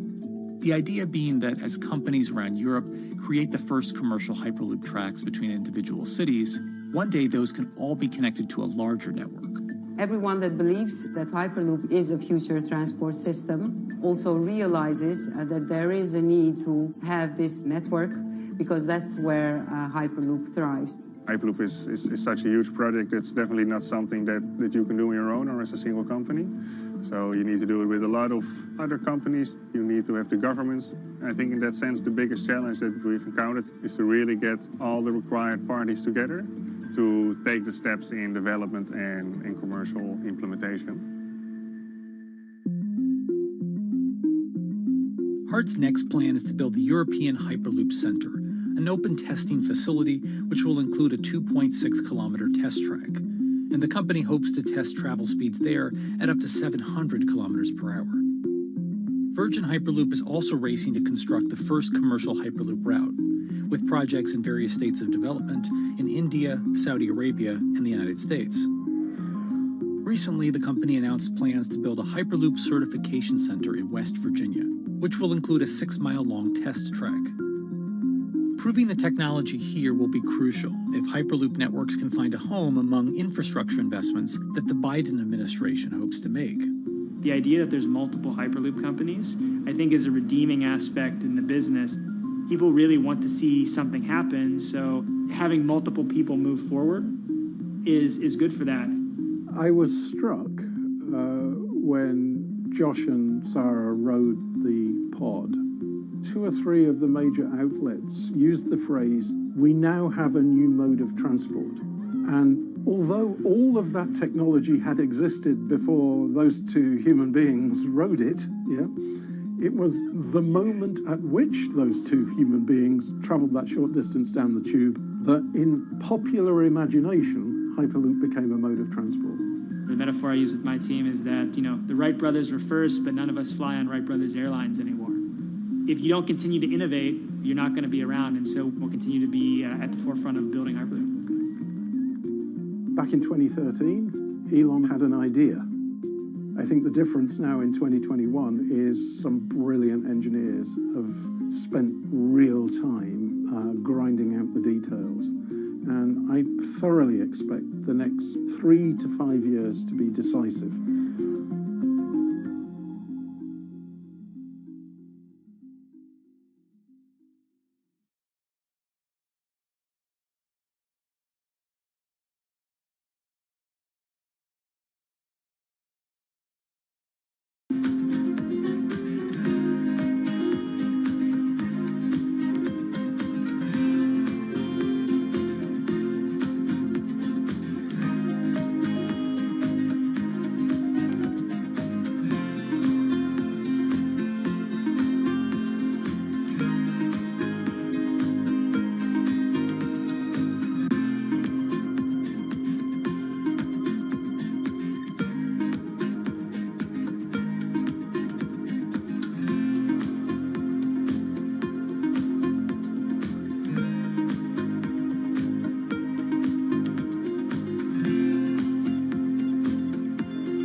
This week, how hydrogen can transform our energy usage.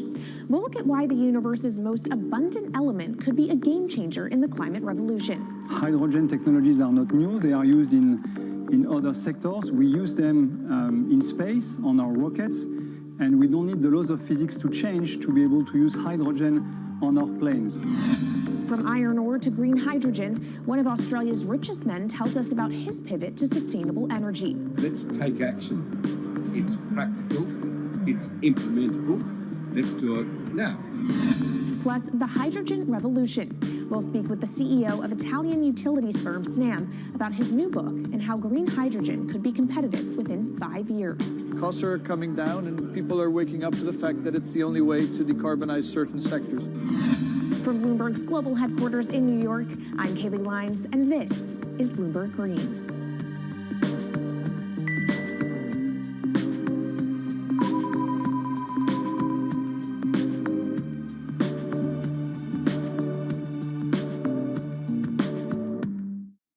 It's a new year, so here at Bloomberg Green, we're highlighting new solutions in the fight against climate change. And one of those is as old as the universe itself, hydrogen. It's the simplest element around, but could well be a game changer when it comes to turning around our dependence on fossil fuels. Today, hydrogen is used in the chemicals industry to produce petroleum products. It's also starting to be used in steel production, an industry under a lot of pressure to decarbonize.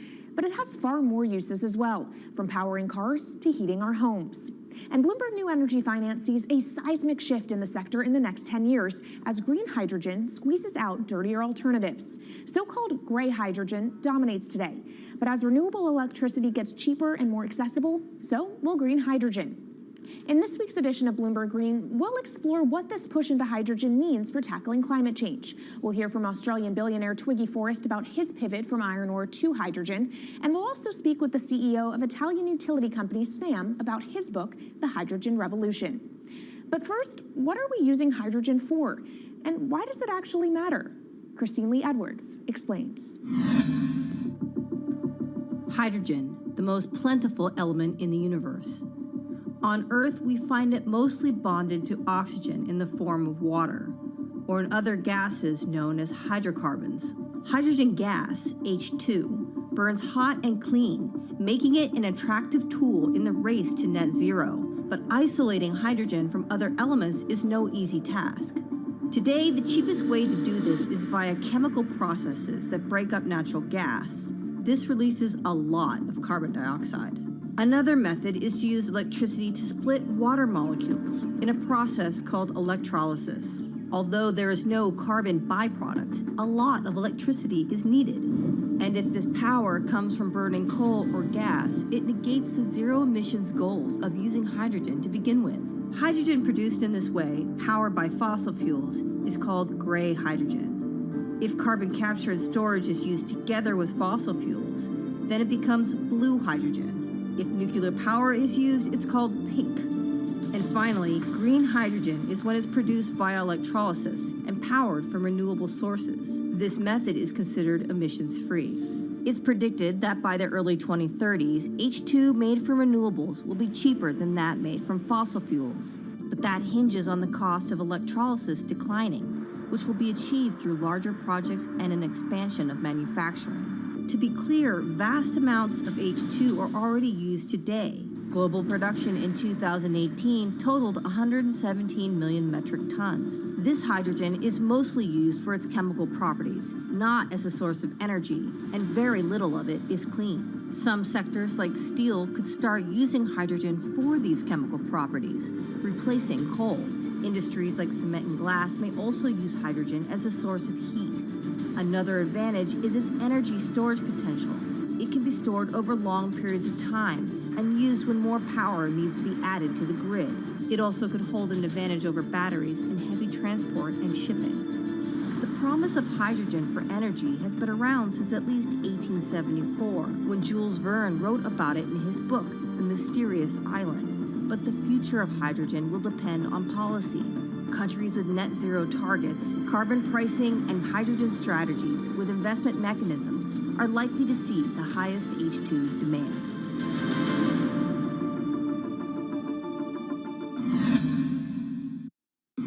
That was Bloomberg's Christine Lee Edwards explaining what hydrogen means for the energy transition. But how are businesses approaching the sector?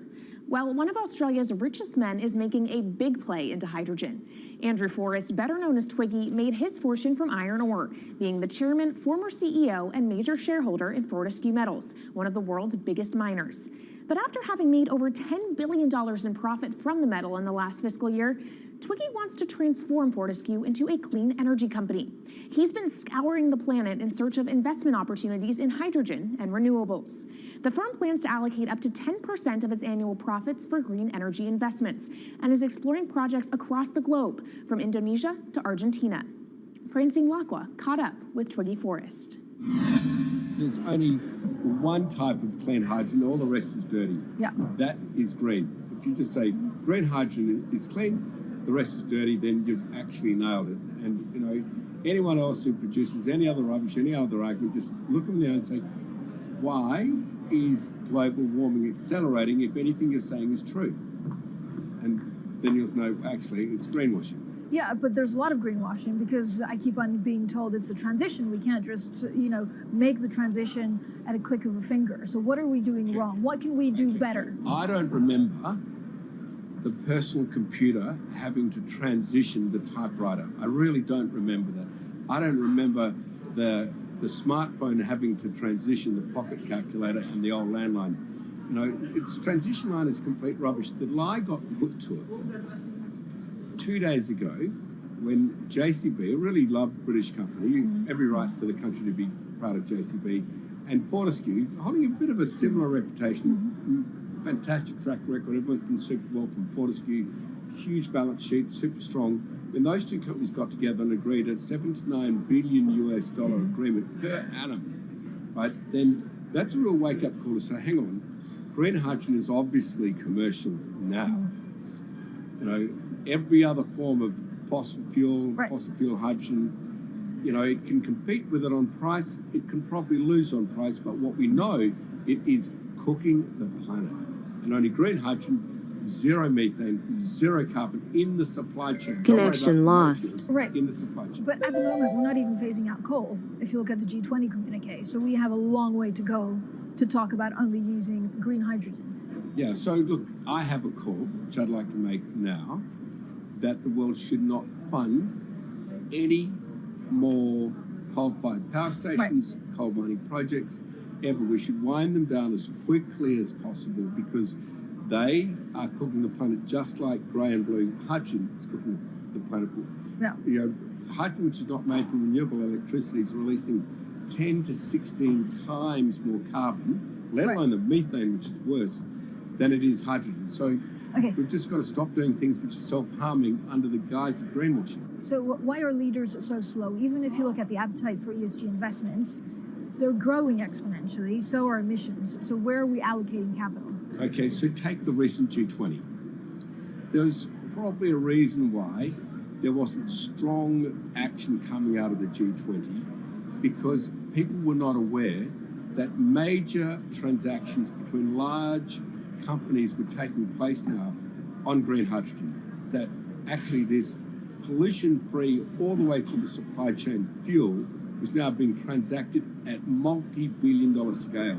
If they'd known that, I don't believe any sovereign leader or any energy minister or climate change minister could not take ultra seriously that green hydrogen is now here to stay.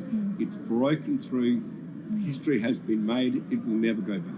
Okay, what is the one thing that you would tell leaders today and business leaders? How do we transition faster than what we are now because we're at real risk of missing our targets? Oh, so that's really simple.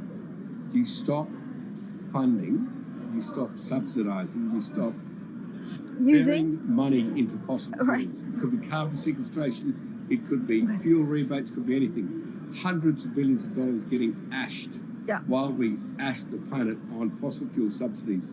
Because we haven't had that renewable electricity, we haven't had that green hydrogen, we've kind of been pushed down. It's all sorts of excuses. Oh, it'll never be commercial, it'll never be supplied in the quantities we need it, you know, blah, blah, blah. Now we know, let's take action.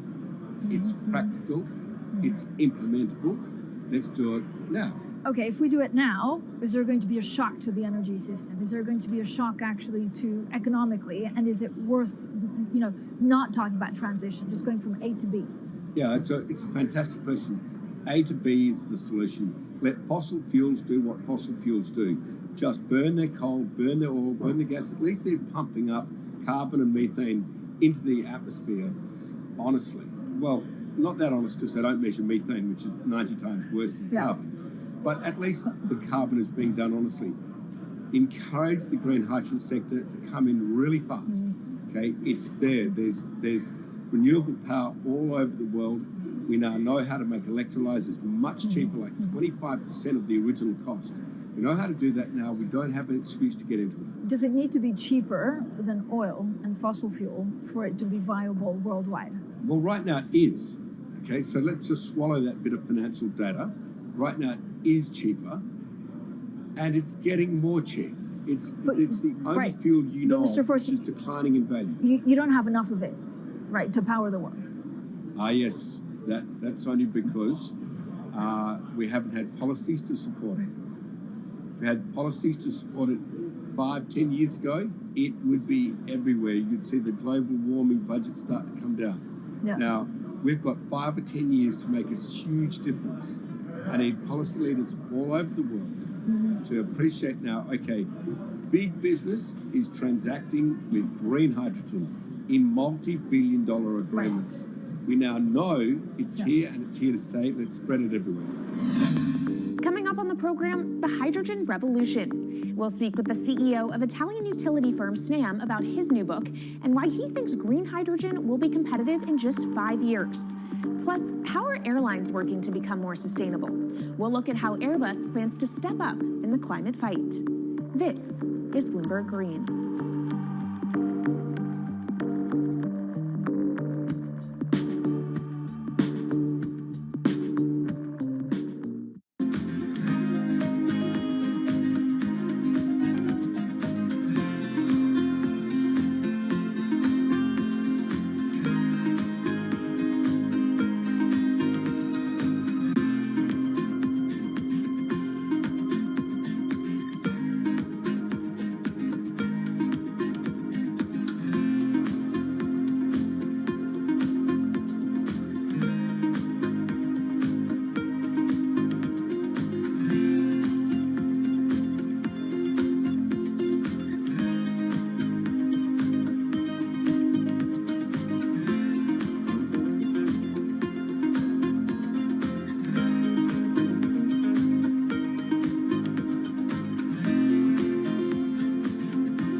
From Bloomberg's world headquarters in New York, I'm Kaylee Lines, and this is Bloomberg Green.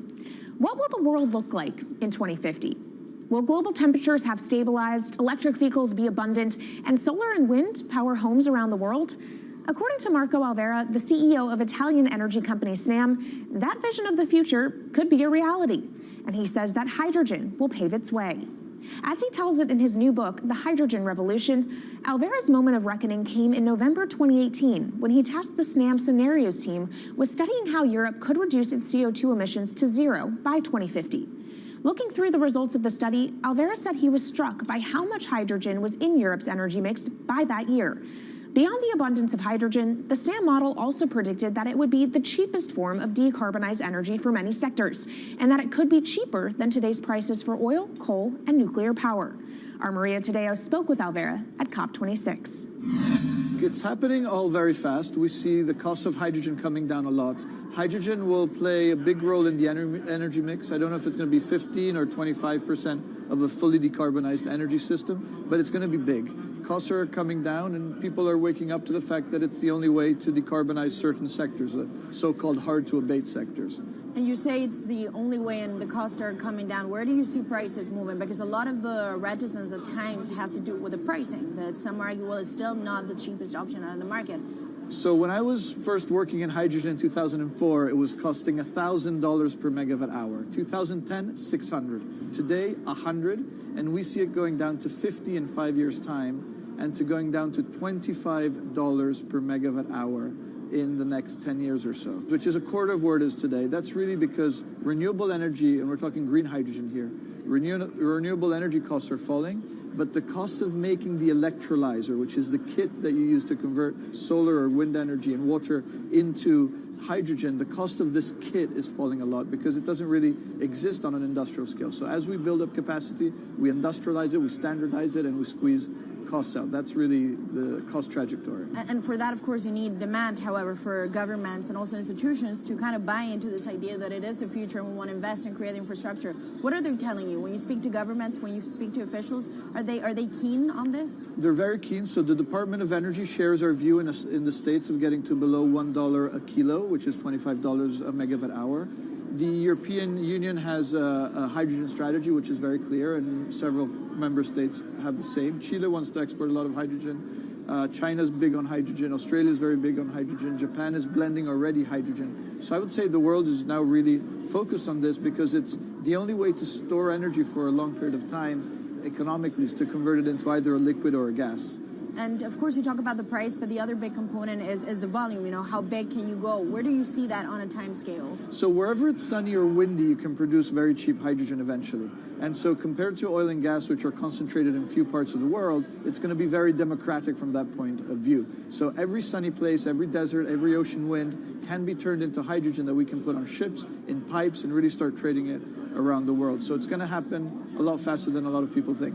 So, and when you say a lot faster, what is that in time? As I said, $50, which is essentially oil parity within 5 years. And then, depending on how quickly we ramp it up after that, we could get to $25, which is coal parity before the end of the decade. And in big scale. In big scale, because once you get to coal parity, that's the only way we're going to get China and India to stop burning new coal. We have businesses in China and in India, and I see a lot of hydrogen development, a lot of renewable development in both countries. The India announcement was incredibly strong on 2030. Some people were upset about the 2017 net zero deadline, but when it comes to 30, he announced a big commitment to get to 50% renewables. Were you surprised by it? I was surprised that they would make it so explicit, and even the net zero is a big thing for them. And so I think it will happen faster than 2070 because of the falling costs of renewable and hydrogen. India's burning 80 gigawatt of oil, of diesel, to keep the lights on. So there's an immediate opportunity there, and we're very interested in working in that country. And with regards to China, perhaps the fact that we haven't really seen them active, I guess the diplomats are working on this, but we haven't really seen the leadership.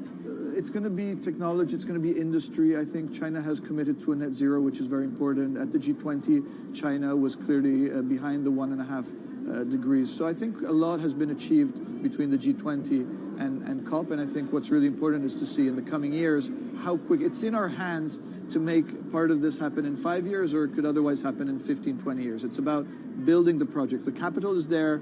We saw how many trillions of dollars are already committed. What's missing is really the projects, and that's where companies like us step in. Marco Alvera, CEO of SNAM there, speaking with our Maria Tadeo. Let's turn now to the aviation industry. It's a big contributor to global greenhouse gas emissions, and it's under pressure to change that. In October, the International Air Transport Association, a trade body representing airlines, approved a target of achieving net zero emissions by 2050. To achieve that, many airlines in the US and Europe are looking to buy sustainable aviation fuel made from renewable sources like used vegetable oil. Initiatives like these are pushing plane makers to come up with some radical new aircraft that will eventually cater to our growing appetite for travel without hurting the environment.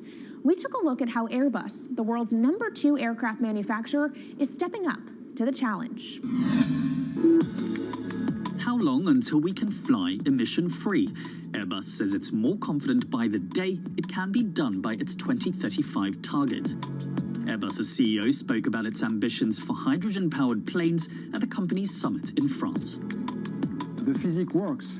Hydrogen technologies are not new. They are used in other sectors. We use them in space on our rockets, and we don't need the laws of physics to change to be able to use hydrogen on our planes. So every day we become more confident, but we think we need to have a plane, we need to have the right fuels, the hydrogen available in the right quantity at the right place at the right time, and we need the regulations to be ready. So we really need the work and the collaboration of many people around the globe to make it happen on time.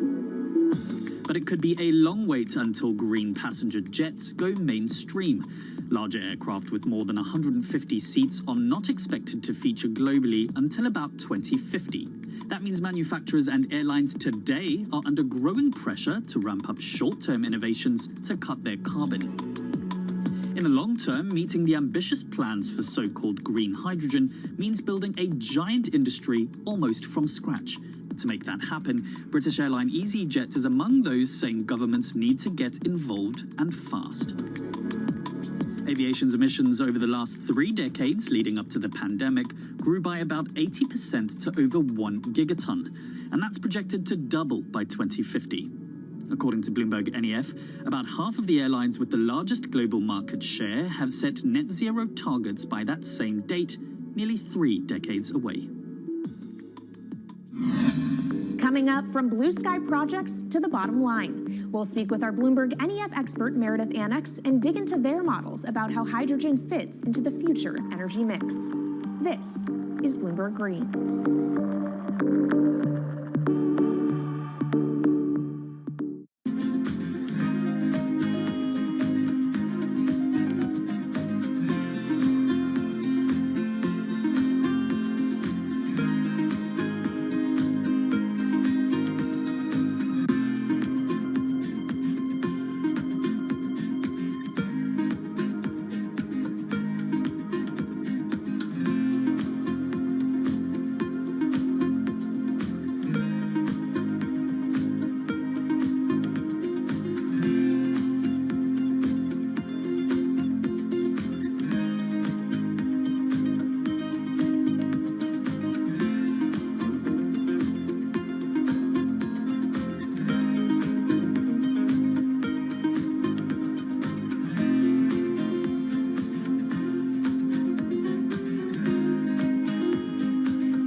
From Bloomberg's World Headquarters in New York, I'm Kaylee Lyons, and this is Bloomberg Green.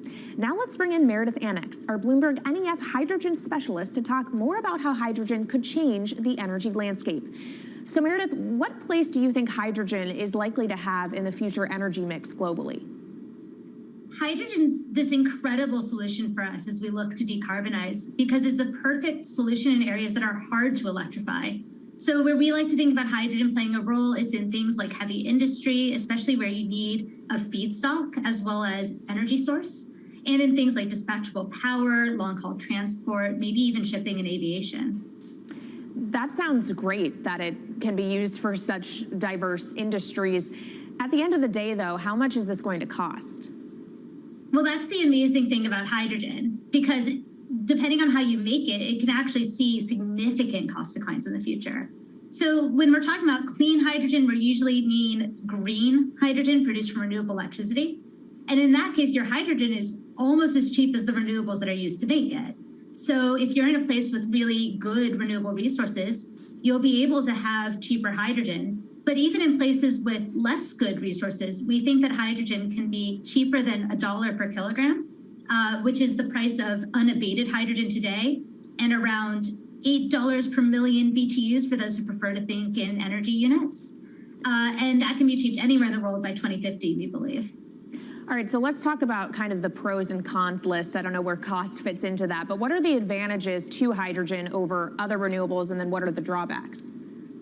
Yeah, main advantage is the fact that hydrogen can serve roles that electrons struggle with. And that's things like seasonal storage, for instance, or just anything where you need storability, where electrons are harder to store, hydrogen is going to be easier. That also leads to a downside, though, because hydrogen is less energy dense than the usual things that we use for storable energy today, like coal or oil or natural gas. So you will need more volume of storage to handle the same amount of energy. Let's talk about the viability as well and how it may differ in different geographies. What is your view on that? Yeah, so for green hydrogen, again, from renewable electricity, really places with the best renewable resources, things like Latin America or the Middle East, even Southern Europe, have really, really good potential for producing hydrogen. And then when you're looking at blue hydrogen, which is produced from natural gas or coal with carbon capture and storage, we do see that becoming more expensive than green hydrogen in the future, especially as renewable electricity costs come down. But that can be a viable option in places like the US Gulf Coast or Russia, where you've got good geological storage for the carbon, as well as ample natural gas that's quite cheap. All right, great breakdown. Thank you so much to our Meredith Annex, our Bloomberg NEF hydrogen specialist. And of course, you can get more from the Bloomberg NEF team on the terminal and online. And they've recently done a podcast called Hydrogen 101 as part of its Switched On series. So from iron ore titans pivoting to cleaner energy to talk of a hydrogen revolution, that's it from this week's edition of Bloomberg Green. We'll be back next week with a deep dive into the state of electric vehicles. And you can keep the conversation going by following us on YouTube, Instagram, and Twitter @Climate. I'm Kaylee Lyons from Bloomberg's World Headquarters in New York, and this is Bloomberg Green.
markets, headlines, and breaking news 24 hours a day at Bloomberg.com, the Bloomberg Business app, and at Bloomberg Quick Take. This is a Bloomberg Business Flash.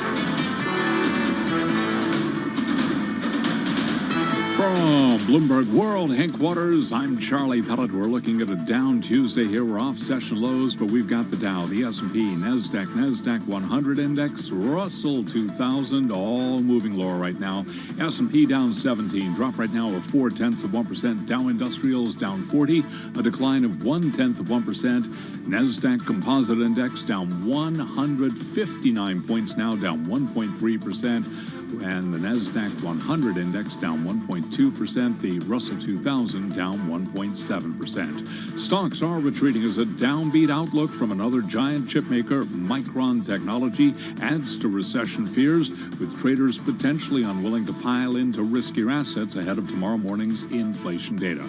Micron, by the way, right now down by 4.6%. Productivity slumped for a second straight quarter as the economy shrank, driving another surge in labor costs that risks keeping inflation elevated and further complicates the Federal Reserve's efforts to tame price increases.